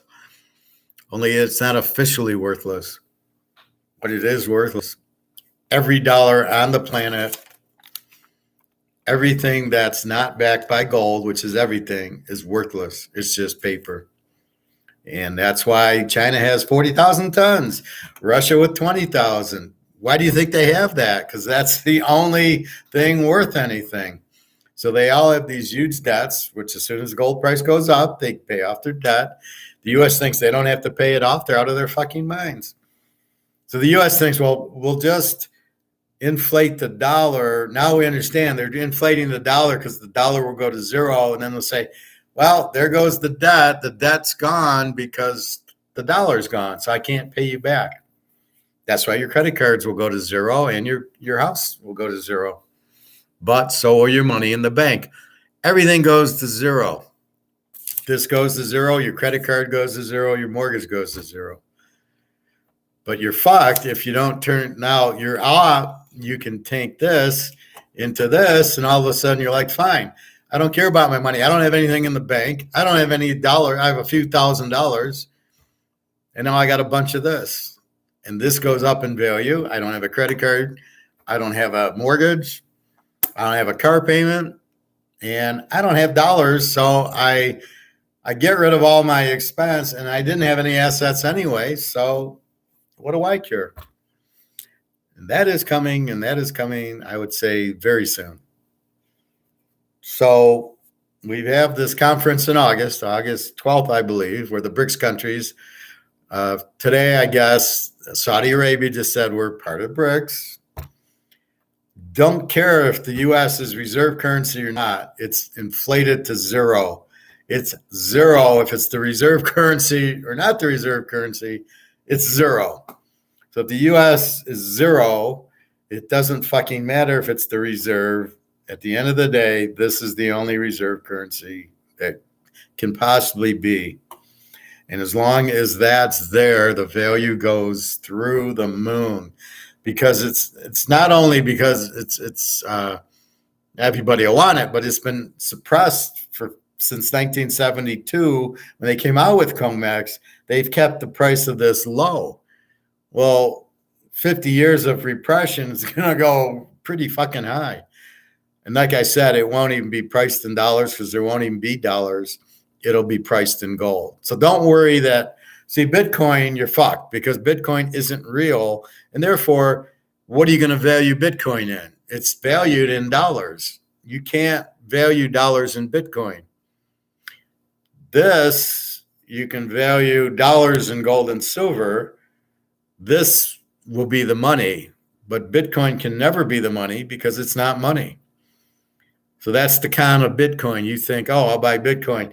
You got the right concept. I got to get out of dollars because it's going to zero, but you got the wrong, you're in this instead of, why would you not go into gold and silver? Oh, Bitcoin's going to go to $100,000. And how much is $100,000 going to be worth? Zero. because the dollars won't exist. So your Bitcoin goes to $100,000, goes to zero. Just like Warren Buffett, his $2 billion go to zero. But all my gold and silver go to the real value in gold and silver. That becomes the reserve currency. China, Russia take that. The U.S. is sitting there with their thumbs up their ass trying to figure out what happened because they're all Keynesians printing the dollars. Well, that's what I've been telling you, Bobby. That's why I just kind of beg you to buy gold. You keep buying silver, but you'll be able to buy 10 ounces of 10 ounces of silver. Will buy you the ounce of gold, but I'd love for you to at least get 10 ounces of gold. I mean, that should be it. Well, I can't give you a time, you know that. I think before. I'd like to say by the end of the year. I'd like to say in August. It's how long can COMEX exist to keep the price down? But I think the August announcement of we're having a dollar backed by gold for the BRICS countries is when it'll happen. Stop putting a time on it. We don't know a time. I can't give you a time. It's not a football game. I can tell you September 1st, these games are going to take place. And I can tell you September 1st after the game what the score is going to be. But I can't tell you a date on when the metals will fly, only they will. And JP Morgan's trying to hold the price down so you stay in dollars. I don't know if it's to make you slaves or what his point is, but you want to be off the radar and you want to be taken care of. And this is the only thing that can do it for you. If there was alternatives, I would tell you. And I kind of tell you, maybe the Mantle card, the Bobby Orr, the Michael Jordan, kind of. I tell you Rolexes, kind of, because they're real assets that don't depreciate. The Mantle card will not depreciate in value. It'll go up because it'll take more dollars to buy it. Then eventually it'll sell for gold and silver. So that's my point. You get a nice Mantle card, PSA 9, because you can't find a 10. You buy that, and, I was looking at the Jim Brown rookie cards were like $100,000. They weren't even 10s. But that's what you want to do. That's another alternative. Your alternative is this, which is I would say 80%, 10% in the Mantle cards, Bobby Bow cards, of course, and the other 10 maybe you buy a Rolex for $50,000. Again, it's priced in dollars, and there won't be dollars anymore. The dollars go away. How are you going to price things? The only alternative will be in gold and silver. What's a Rolex? Well, maybe it'll be a half ounce of gold's a Rolex. A half ounce of gold's a $100,000 Mercedes, and a full ounce of gold's a $500,000 house. That'll be how things will be priced in gold and silver. And then they'll have to be money so you can go to the grocery store and the restaurants and pay your bills. So you take this, you get 5,000 of these, and you pay your bills with it. Because you're not going to use, this is going to be worth $5,000. I can't go to a grocery store and, buy milk and bread and give them $5,000. So I've got to have the medium of exchange to do it. But this is your currency. Andrew, how was your supper? I didn't eat it yet, Andrew. I'm going to make a steak soon. I've been busy for the last hour 43 talking about gold, silver, and the two pass. I kind of like that idea, the two pass. Does your coin guy still have gold or just silver left in the inventory? If you want to order gold, I guess you can do an order where you give them 10 grand and you can buy 5 ounces or something like that. Otherwise, if somebody brings in an ounce of gold, he will give them cash. He puts it in the shelf, and then you can buy the ounce of gold that a customer brought in. And there's still some. There's no more American gold. He had a Panda, a Chinese ounce. That was it. And he still had silver, but not a lot.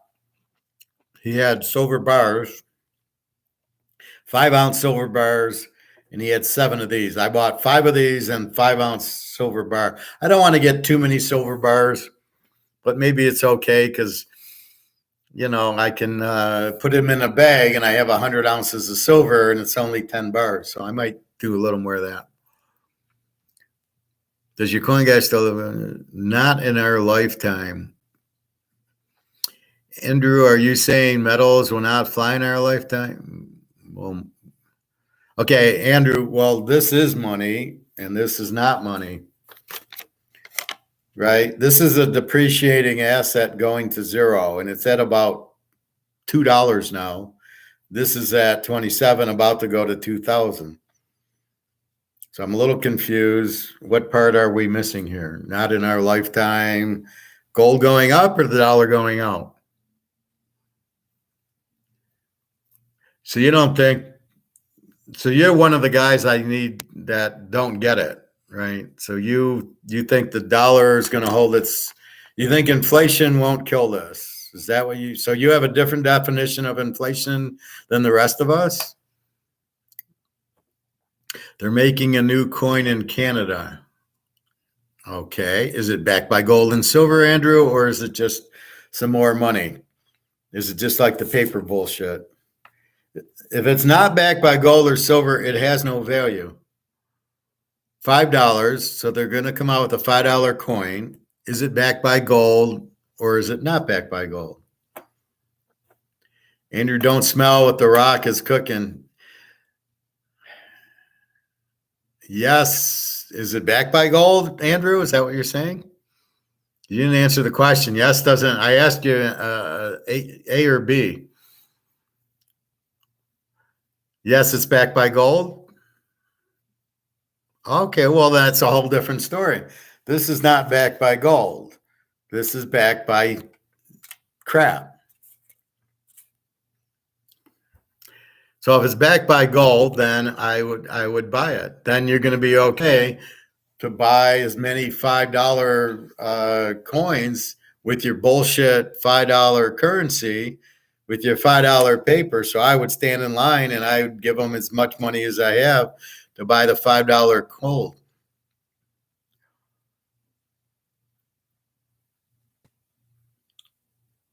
Yes, fold. We don't fold here, Andrew. We buy metals. It's plastic, not paper. The point is, if it's gold or not, you Canadians are just beyond me. So it's not backed by gold. It's backed by bullshit. So therefore, it has no value. It'll go to zero. Because paper currency doesn't have a value. It's not backed by anything. If you print so many, you've printed 10 trillion of these. What do you think the value is? The value is zero when you print 10 trillion. It can't hold its value. It's got to be limited in supply to hold the value. Like a Bobby Orr card, right? If I give you a 100 count Bobby Orr card, it's going to be worth a lot more than a overprinted Bobby Orr card.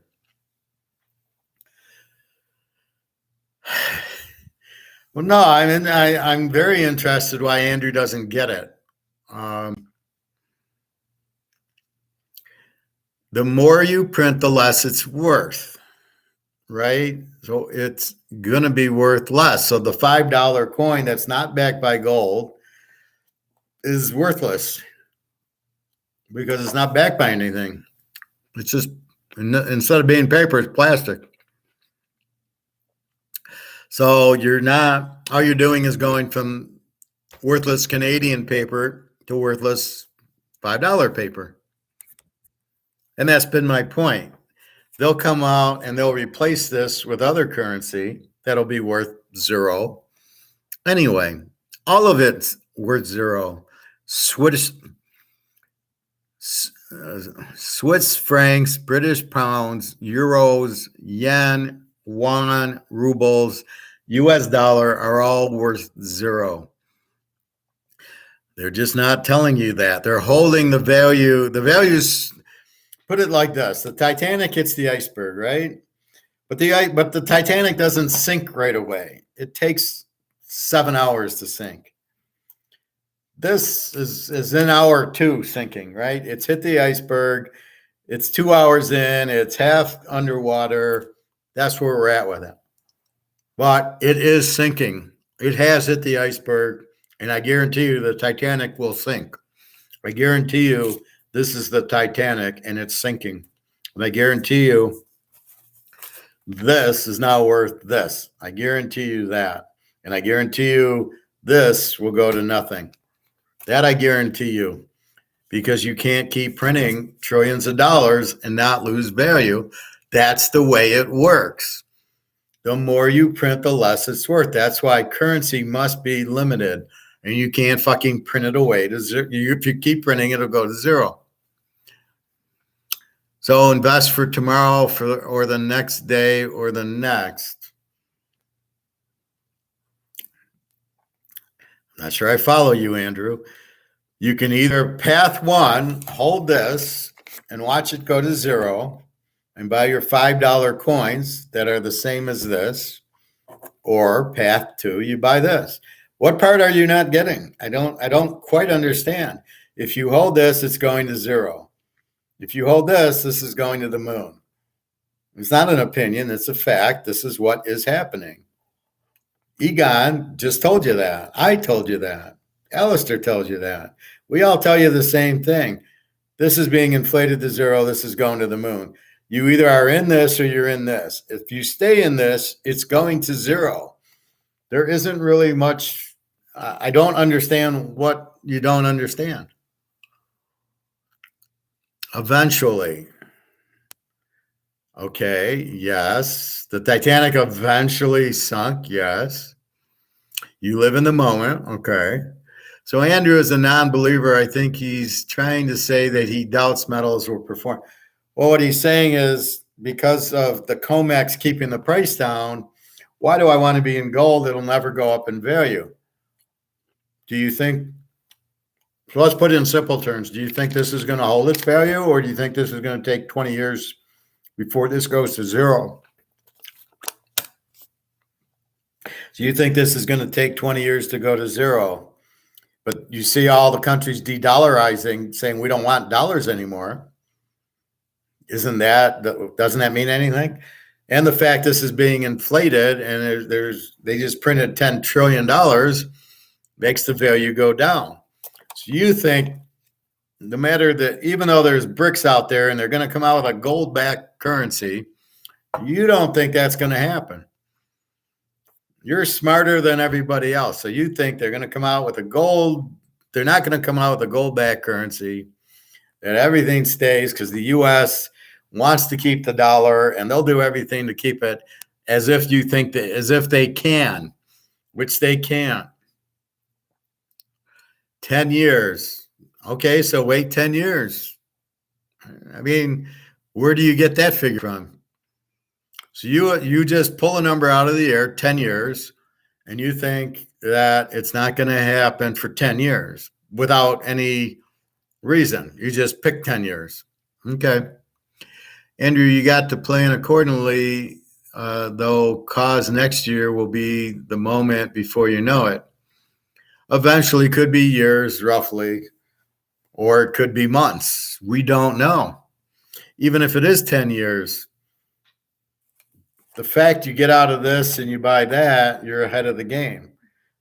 So you're buying this for 27. But since you don't really have a clue if it's 10 years or 10 months,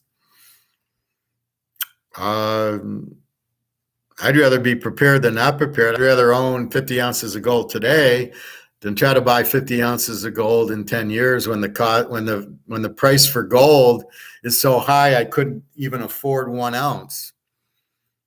And we know this is devaluing, right? We know this is going to zero. If it's 2 months or 10 months or a year, we don't know, but we know that's a fact, Jack. That's what's going to happen. Because we live forever. Do you have kids, Andrew? So you're sitting there making up some fantasy that the gold's going to last, that your dollar is going to last 10 years, even though you're inflating it to hell because you got to pay for your free health care. So you're printing and printing and printing more than we do. And you think this is going to last another 10 years because it's already lasted so many years. I'm sure you would have been great in Rome when the Roman Empire collapsed. We got 10 more years, everybody. And they're all running out and getting invaded by the Germans. It's okay. We got 10 more years. We're the Romans. We don't care. We're going to just keep going. We're the Romans. And I guarantee you they didn't think it was going to collapse. Okay. Or you're Alabama. You don't think you're going to ever lose another game. We're Alabama. Okay. We should all go to dollars then, Andrew. Roughly, economy is good up here. Oh, really? The Canadian economy is good. Really? Oh, okay. Yeah. Your PM is really good.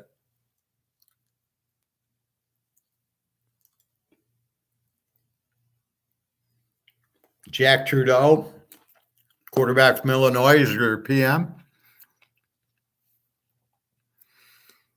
So you think your economy is good, and you think the dollar is going to be good. You're not inflating. Jack Trudeau, quarterback from Illinois. I like him better.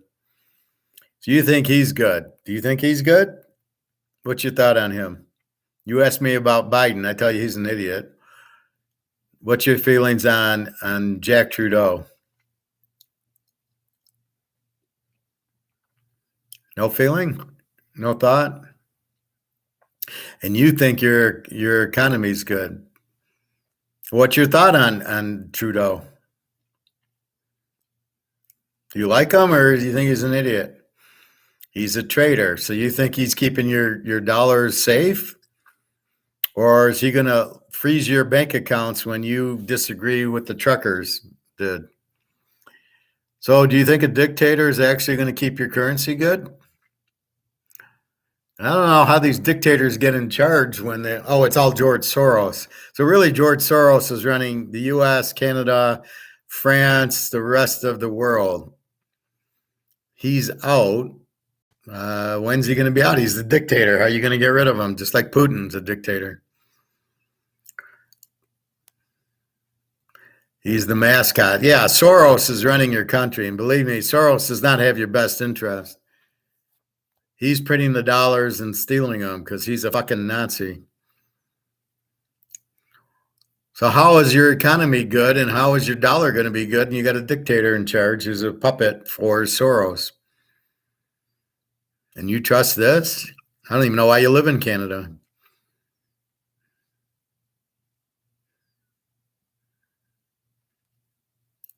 Lots of jobs. He's the Brutus Beefcake, the Buckeye of Canada. Yeah. I prefer Brutus Beefcake. Oh, government jobs. Do you want to work for the government? Those are low-paying, low-skilled jobs. Putting on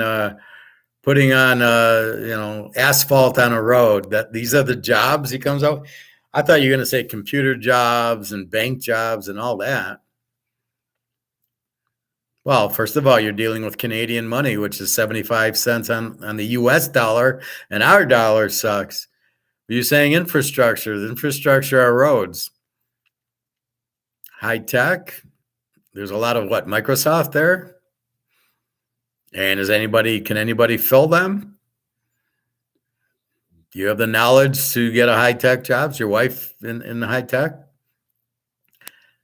There's a lot of high-tech jobs nobody can fill because nobody knows how to do them. There's cybersecurity. Are you in that? What about goods and services? That's what the economy is. They're all goods and services. Silicon Valley. Yeah. Where's that, in Toronto? Where's your Silicon Valley? Vancouver? Calgary? Edmonton? Toronto? Canada? Is that Canada or what? What is that, a new country? Canada? Where's that? What province?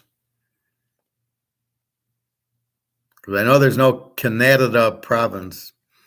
Ottawa West. So Ottawa has all these high-tech jobs. And the money you make, what you don't realize, is worthless. So if you make 200,000 as a high-tech Silicon Valley, Ottawa West, you're really getting zero for it. Do my research? I do my research. That has nothing to do with it. Hey, Nick, how are you? Well, okay, good luck on Boston tonight. You missed my baseball lock. I went over. Who did I go over with? I don't remember. I watched the first one. I had a couple of locks. The dollar will never go away. If it does, we will all be living in the streets. Exactly, 7 man out. You think hers will cover? Who's hers?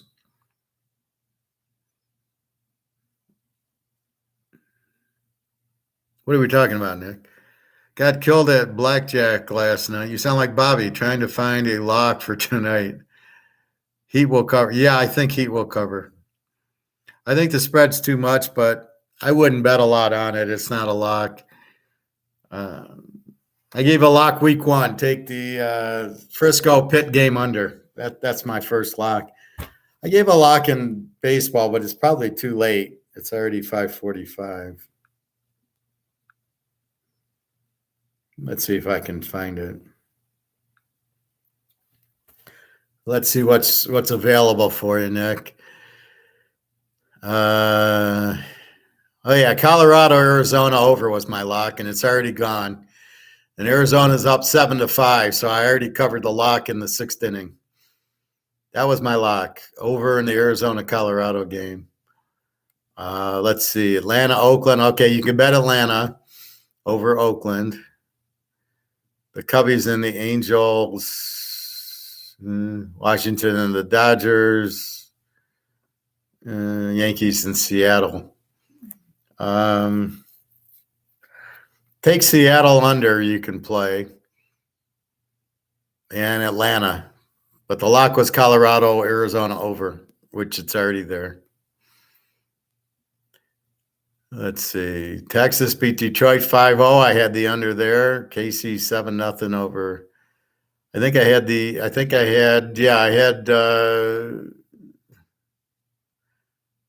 had Kansas City because Mike Myers had a 1.35 ERA and Wainwright was 6.15. So I think I hit that. And the Cubbies beat Tampa 1-0. Marcus Stroman with a 2.59 ERA gets the W.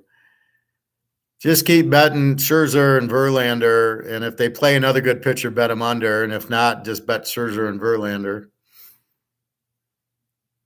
And bet against Oakland.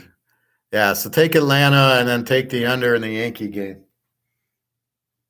But I gave a couple of locks, and we went over college football week 1 and pro football week 1. We went over those games in the other video.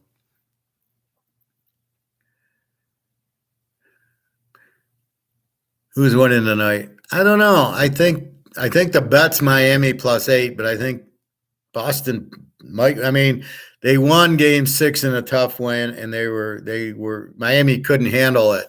So I think Miami's kind of choking under the pressure, and I think Boston wins. But I like the 8 points with Miami. I think I don't see Boston blowing them out. If they did, they would have won Game 2 and Game 3.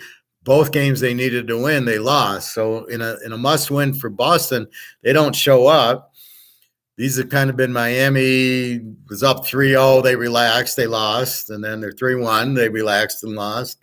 Finally, they played on Game 6, and they had them, and they lost on a tip-in in the last second.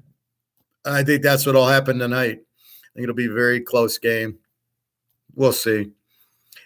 So Nick, what are you doing in blackjack? Or did you come up with a bankroll like I'm only going to play 500, or that's what you should do? You should just go in with. That's what I do at poker. I say $300, and that's all I'm going to lose because I'd rather buy silver. I'd rather buy this for $500 that it's going to go to 20,000. Go to 2,000 an ounce than. Lose a lot. Did you try back rack like I told you? Did you at least watch Baccarat? It's much better than blackjack because you can bet the dealer or the player. With blackjack, if the dealer gets hot, you're fucked.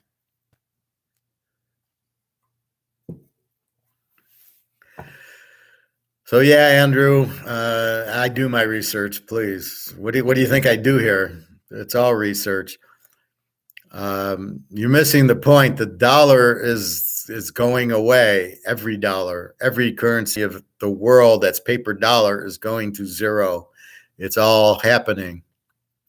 Well-regulated and capitalized financial system, great labor market, then you should know. But your dollar is shit. Your dollar is going away.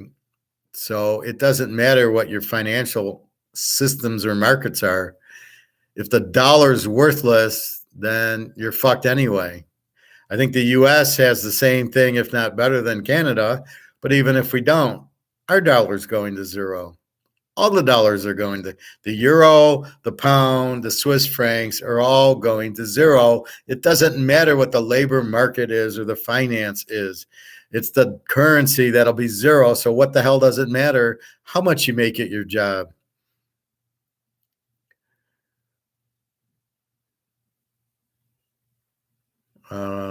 Eventually, hot weather. Where are you, Gregor John? You're in North Carolina? How are we getting paid if no money? Well, that's the point of it. They'll come out with new currency, but it has to be backed by gold. So the key that I'm trying to explain is this is worthless. So when you get your paycheck, this has to go to gold and silver, which is what I do. This is going to zero. They'll have to come out with new currency. It has to be backed by this, or it's just crap. So the money you're getting paid is worthless. You're just getting paid some money so you can buy groceries and eat and pay your bills, but it's all bullshit. It has no value. The only thing with value is this and gold. That's the point. So you need to get paid and move your money into gold and silver after you pay your bills. That's the only way you'll survive because this is going to zero. That's the whole point. That's what the inflation's doing. It's killing the currency. It's not going to take years, Andrew. Is gold any good on eBay? Yeah, gold sells on eBay. Check out 1 ounce gold. There's a ton of it. And silver too. Again, it's at COMEX prices. So what we need to do by the BRICS countries coming out with currency backed by gold will raise the gold price. So I'm explaining why. See, COMEX has kept the price of gold down. Well, it's going to blow up because the BRICS countries are coming out with currency backed by gold. That's my point. And you can't keep this going. It's already worth this. So you want to, Andrew, you want to hold this. It's worth this. So if you want to keep holding this, and this is what you got, go ahead. And you're going to hold it till it goes to zero. Then what are you going to do? So if you're not buying gold and silver now, when are you going to buy it? When it's $5,000 an ounce for silver and $30,000 an ounce for gold, then you want to start buying it? I mean, that's fine. You can wait till the last minute. That's perfectly fine. But your currency is not going to be worth shit. And you don't understand the difference between the economy. Great, there's high-paying jobs in China too, but guess what? Their currency's fucked. So is the Russian. So is the euro is fucked. They make money. I know friends in Germany. It's a good economy, but their dollar's fucked. The euro is worthless. Like I said, the Titanic hit the iceberg. It took 7 hours to go down. We're an hour 2 or 3 right now of the dollar sinking, but it hit the iceberg and it is sinking. There is nothing there. Putin's smart enough to have gold. I just found out that JM Bullion buys gold and silver too. Well, of course he does. We can sell it at these ridiculous prices. Canada gold, baby. US choke. I'm not sure what I understand. I don't get that. You have gold mines, but why isn't your currency backed by gold, Andrew? And stop picking on the US, Canada. This is not about that. Hockey. Okay, I got Bobby Orr cards, you don't, so I win. Wonderful. What does that have to do with the currency and gold? So what are you even talking about? You're talking about hockey, Canada Gold in hockey. 7 men out, stop giving money to Ukraine, then we don't have that would save US billions. Well, no, the problem is they keep printing. Stop printing $10 trillion and it would, and how are they paying Ukraine? They're printing money. How do you think they pay Social Security? They print money. The more they print, the less it's worth. We're all fucked. You don't get it. You got a $35 trillion in debt. You're fucked. All they can do is print money. The more they print, it becomes zero.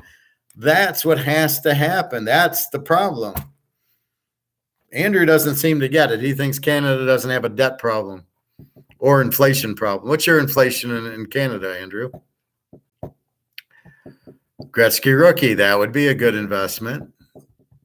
Professor, who did Bobby Orr play for? Boston Bruins. And it's ORR, not ORE. Yeah, you sound high, Andrew. Gretzky rookie's fine as a Mantle and a Bobby Bow rookie, but you still want gold. Yeah, it's like the baseball cards. They printed more and became worthless back in exactly. Think of the money as the Topps baseball card. So in the 90s, you got a Barry Sanders rookie out of Pro Set in 89 is worth $100. The limited ones, that's why the 86 Flares, they're not limited, but they were so off center that when you do find PSA 10s, they're worth so much because there's not that many of them. Any card that's worth a lot is because it's limited. Look at the 1906 Honus Wagner. They only made 5 of them. That's why it's $1 million. He's got a PSA 2 and it's worth what, $5 million because there's only a handful and it's the only one good. It's not in good condition. It's limited. This is not limited. There's $10 trillion of this. You think it's worth anything? Fuck, it's not worth a thing. But you can't inflate this. You can't make 10 trillion of these because it can't be copied. It can't be printed. It's only what's minted, and there's only so much silver to mint and gold to mint. That's the beauty of it. Inflation's high. That means your value of your dollars are low. Except for my card. Yeah, well, the Bobby Bow card, they didn't make too many of them. They didn't know who he was when they made it. High household debt. That has nothing to do with inflation. Inflation's printing the dollar. The price of my card is just being suppressed by the government. They're doing to go, exactly, Bobby. So we should go buy Bobby Bow cards that are worth $50 now. I'll be worth $50,000. I like it, Bobby. Good example. Anyway, so that's what's happening in every country. High inflation means the value of your dollar is going down. You're killing the value of your dollar. If you understand that, it doesn't matter that you got Silicon Valley in Ottawa or whatever. You can make $100,000 a year, but if it's in this garbage, it's not worth anything. As I said, Warren Buffett has $2 billion. $2 billion times zero is zero. But if he had silver and gold, then he'd be fine. But he's too stupid to invest in silver and gold. Warren Buffett's an idiot. We already know that.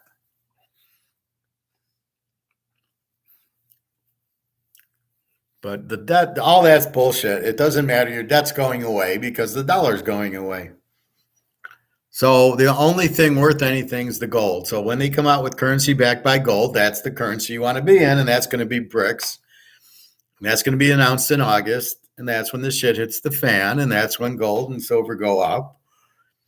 And that's the bottom line, because then the gold will be currency, and then the value of the gold and the demand for gold will go way up, which it is already. It's just JP Morgan trying to hold the fucking price down. So your question is, how long is JP Morgan able to use derivatives to keep the value of the gold and silver down? And we don't think much longer. We can't give you a date because who the fuck knows? but it's ending soon. Look for gold and silver to start going through the roof. It will hit 50,000. The question is when, which we don't know, but it's going up and it'll keep going up. And when you see it going down, it's paper that's keeping it down, not physical. The physical demand's up here, so the physical price, the price in physical should be up here, but it's at paper price. The price is in paper, the demand's in physical. That's the disconnect with gold and silver. So you either believe what? You believe the demand's really down here to paper, or you believe that demand's here and then the physical price will go to gold. And that's what I'm saying. But your dollar is dog doo-doo. It's worth, this is the US. Believe me, the Canada dollar is not much better. Neither is the euro, the Swiss franc, the British pound, the yen, the yuan, the ruble. They're all like this.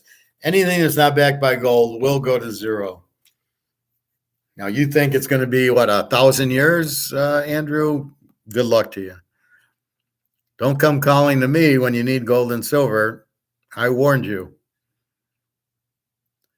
What's the strongest currency? Gold and silver is the strongest currency. All the paper's worthless. They're all worth zero. This is the only, and this is not currency, this is money. This is the only money is silver and gold. That's it. All this is bullshit. All this is dog doo-doo. The quicker you accept what I'm telling you, the smarter you'll be. The way you can protect yourself. But if you keep living in a fantasy that you think, oh, it's just going to keep going and it'll never, it's like saying, well, Alabama will never lose another game or the Roman Empire will never collapse. That's about what you're saying. Oh, the Romans will never collapse. Yeah, they did. Kuwait. What's Kuwait? Unless they're backed by gold, they're not the strongest currency. I don't even know what that is. You're saying Kuwait? I don't know what's Kuwait. Yeah, you come up with these Canadian things that nobody's ever heard of before.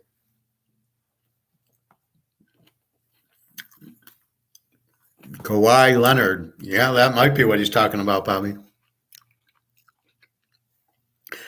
Unless it's backed by gold, it has no value. Google, does Google have $1 now? Or you want a PayPal or Apple dollar? They're all worthless. So why is the Kuwaiti dinar the most valuable? Based on what? What fantasy are you living in now? Google's strongest currency. Is it backed by gold, Andrew? Don't give me fucking homework. I'm the professor. I'm not the student. You want to come at me, then you do the homework. Is it backed by gold, Kuwait? I don't think so. I don't think there's any currency backed by. No, there is the Zimbabwe, but it's the Zimbabwe gold dollar. So it's the actual gold at Zimbabwe. So that makes it gold, not Zimbabwe. Oil's not gold. You're going off in fantasy land, backed by oil. What does that mean? Is it the oil standard? I don't know what that means because oil is priced in dollars, so it doesn't mean anything. Taking your logic, the Zimbabwe gold dollar would be the strongest because it's gold. But it's really, I think it's just the gold coin that Zimbabwe's come out with. Backing by oil doesn't make your dollar strong. There's no such thing as the oil standard, only the gold standard. You can't price anything in oil because oil is not a currency.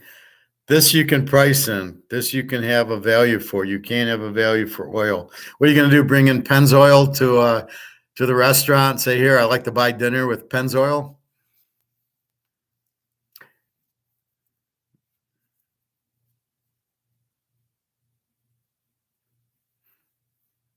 I don't know, Andrew. You're losing it. you're trying to instead of learn, you're trying to come up with your own. You want to be the teacher, but you can't because you don't know enough to teach. Backed by oil doesn't make it a better dollar because how much oil is there? Kuwait's got a lot of oil. So how much is this? So it's not worth anything. So are you going to run into Kuwait and buy Kuwait oil and Kuwait dollars instead of gold? Be my guest. So you're wasting a lot of time, Andrew, with your fantasies here.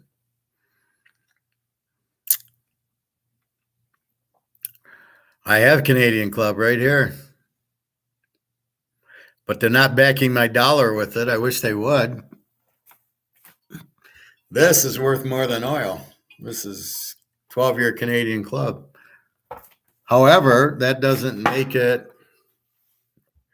I'm not putting my dollars back by it. So you sound Canadian today, Andrew. You're kind of off a little bit. You're missing all the concepts. Sure, I used to work there. That's all I drink because they were nice to work for. But you can see it's not open. I don't drink a lot of alcohol. But if I do go to a bar or to a wedding or something, I ask specifically for Canadian Club if I'm going to have a drink. But I don't drink very often. So you're getting off subject, Andrew. Again, the Canadian dollar is going out. So you might have a good economy. I'm sure the euro has a good economy and the Germans have a good economy. It doesn't fucking matter. That's not the point. The point of the exercise is the money is worthless. So the only way out is to come out with money backed by gold. And that's what we don't have and what we need. So in the interim, we get rid of bullshit paper with gold and silver. Then later on, there'll be new currency backed by gold, which is what the BRICS are doing in August. And then you go buy the BRICS currency, or that forces the US and Canada to come out with currency backed by gold to compete with the BRICS currency, which drives the price of gold through the roof. Either way, the price of gold goes through the roof. That's my point. So the competition to the dollar is a gold-backed currency, which is what the Russians and Chinese are doing.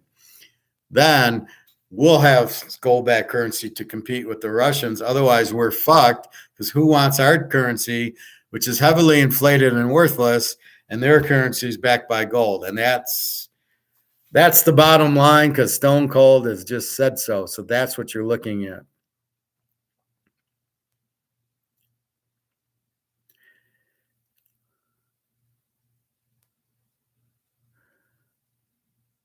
How do I stay sane? What the fuck kind of question is that, Andrew?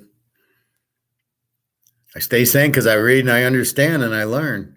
And I know what's going on, so I don't live in a fantasy. So why would they, if currency is going obsolete, if I don't drink, I don't need to drink to stay sane. I'm a very strong person. I'm an INFJ. So why would they make new currency? All the currency is obsolete.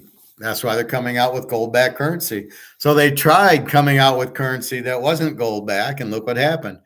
Everybody's fucked because of George Soros. That's the problem.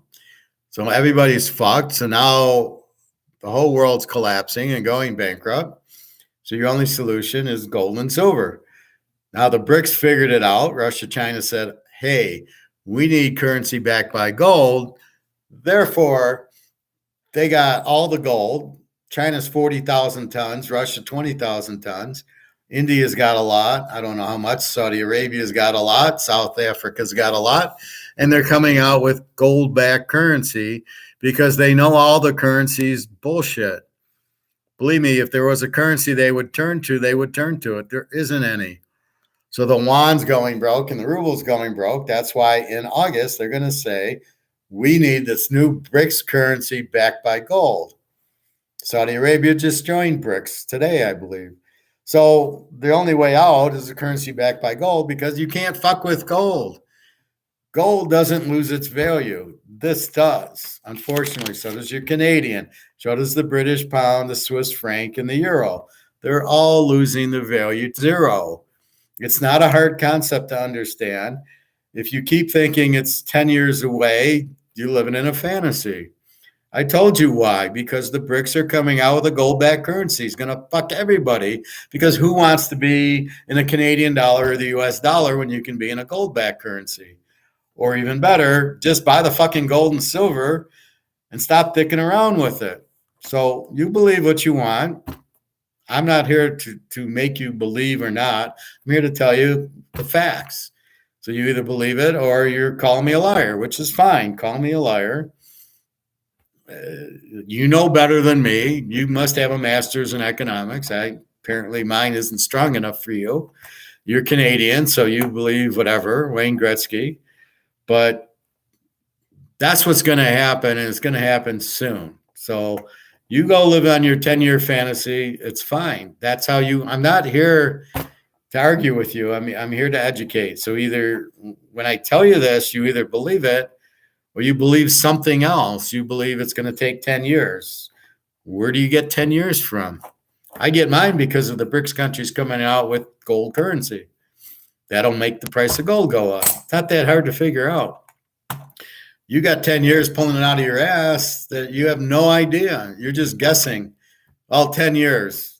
Oh, okay. That sounds fundamental. World War III. What about it? 7 men out. Russian controls 2,000 metric tons of the yellow metal, making it the fifth largest. Oh, God. 7 men out. You're clueless. China falls in the 6th spot. Okay. Go back into my video that I just did now to the beginning, and you'll hear Egon.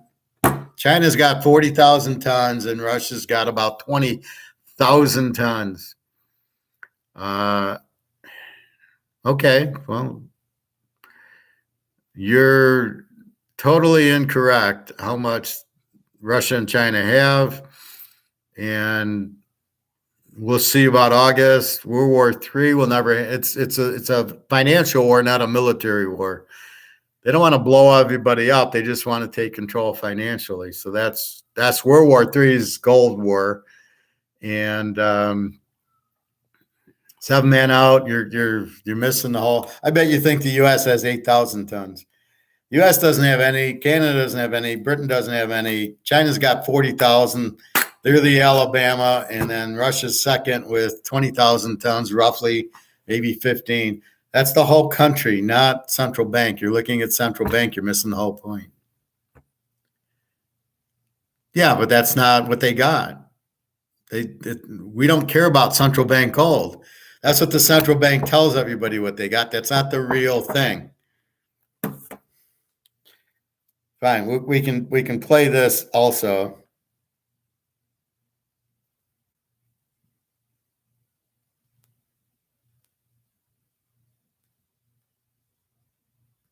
It's a very interesting. It's how how exponential moves take place, really. So you take the example of you fill a stadium, for example, could be anything. You start with 1 drop, and then you double it to 2, you double it to 4, 8, etc. And then you ask, after how long will it take to fill the Yeah, Egon, it's interesting to think about that doubling of the debt every 8 years. That really lends itself to the exponential nature that you're at. Central banks are buying gold. Well, yes, they are, but not in the West. You don't see you don't see the Fed buying or the American government buying gold. You don't see any European government buying gold. It's only Eastern central banks that buy it. It's China, it's Russia, it's a lot of Asian countries, Middle East, etc. They're the ones buying because they see what's happening. They're selling the U.S. treasuries and they're buying gold. You know that both China and Russia are declaring about 2,000 tons each of central bank gold. the U.S. said to hold 8,000 tons, which few of us believe. We think it's been lent out, most of it. But China and Russia probably has a lot more gold than they're saying. They have secretly or without declaring it, just kept a lot of their own gold production. Remember that China is number one in the world now. Russia is number two in gold production. And therefore, they don't sell the gold outside the country. So over the years, they probably have, their estimates that certainly China has not 2,000 but 20,000 tons, and Russia could have some maybe not as high, but not far away. So they're building up. Does that help you out, Seven Man Out? Now do you understand? China's more like 40,000 and Russia's about 15 to 20,000. That's how much they really have. And the U.S. has zero. I don't know who you're listening to, but the central banks do not tell the whole story. That's the point. No, well, okay, he's guessing. But you're sure because the central banks tell you those figures. I can't argue with you, Seven Man Out. I'm going to listen to Egon, and I'm going to listen to Alistair. They know it's roughly 40,000 tons, and Russia's 15 to 20,000. They're not telling you. They don't disclose everything. So you want to believe the central banks, go believe it, but that's fantasy. I bring you on these videos because that's what's really happening. You guys don't want to believe what's really happening. That's up to you. But all that matters is that China is the Alabama and Russia's the Georgia and the U.S. is Northwestern. And that's the problem. We don't have any gold, so we don't want the price to go up. And China and Russia are waiting for the price to go up because they got all the gold. So he's guessing. He's not guessing as far as there's 20,000 or 30,000. He doesn't have an exact figure, but he knows it's at least 20 to 30,000, and Russia's close behind. So let's put Russia 15 to 20, and I've heard China as high as 40,000. And that the citizens in China are about to be able to buy gold in their bank accounts. So I guess I don't get your point. So you think that China has 2,000 tons of gold because you're looking at a central bank thing on Google. Well, good luck to that. It won't happen in August, so I disagree. And those figures are from the central bank, and he's guessing. Okay. Well, I don't know what to tell you, Seven Man Out. You know more than me, I guess. You're not listening to the right people. That's okay. You do what's best for yourself. I'm here to educate. I'm telling you what's real. If you don't believe me, I guess this is the problem with when I discuss this and you guys don't get it. And because you guys come in with your own opinions thinking that, oh no, this is 25. You think this is really a $23 coin, don't you? Okay. You know what? Hold on to your dollar. You probably think this is worth 100. Orioles are $5, but that's not because the dollar's going out. This is the real value of your 100. I don't give a shit if you believe it or not. That's what it's worth, and it's going to zero because that's what all currency that's not backed by gold does in the history of life. So that's what's going to happen. That's the truth. You can believe what you want. I can't force you to believe me. Do or don't. But you're both on drugs, you and Andrew. If it doesn't happen in August, give me a free year of your service. Put money where your mouth is. You want a free year of my service? I'm thinking it'll happen in August, but I can't be sure. I'm not saying it's definitely going to happen in August. I'm saying it could happen in August because that's when the central banks are doing it. All I know is it's going to go up. Want my service? That costs you money.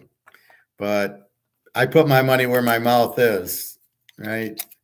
I got silver. This is my money where my mouth is. I buy it because I know I'm buying a $2,000. I'm buying a $2,000 an ounce piece of silver for $27. I do it all day long, much as I can, and gold too. I'm buying a $50,000 ounce of gold for $2,000. That's putting my money where my mouth is. I'm positive that's going to happen. You're asking for a date, and I can't give you a date. I'm saying what's happening in August. It should happen in August, but it might be September. I don't know. I'm telling you, I don't have a specific date. I'm telling you what's happening in August. But if you want my service, I don't know if you buy from me or not, but if you want to make money, you'd buy from me, then you can buy silver and gold. God could come in August too. I back my retirement with gold too as a hedge.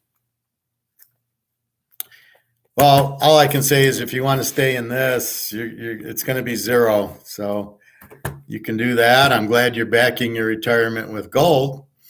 That's a smart move there. So what are you arguing for? All I'm saying is that Russia, China have a lot more gold. That's why there won't be a war.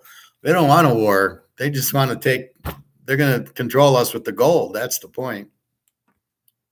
And if Egon says that's what it really is, he knows. Or you calling Egon a liar? I don't know about that.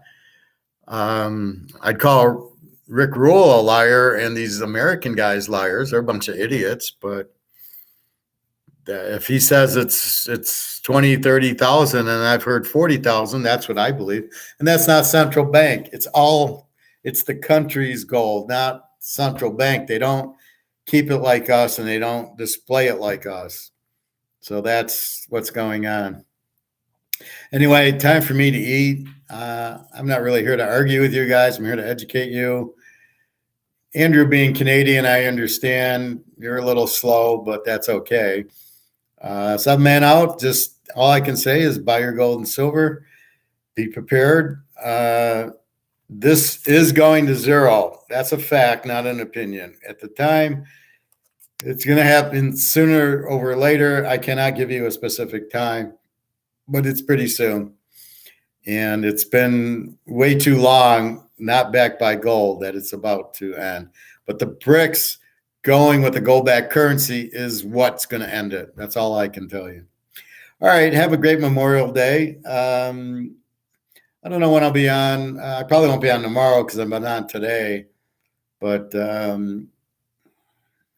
maybe Wednesday and Friday for sure on the weekend. And anyway, have a great Memorial Day. I'm off to the lake and I got to make a steak. So I will talk to you guys in the next day or two. I'm not making this shit up. And, what I'm giving you is, that's why I give you Agon, because he's confirming what I'm telling you.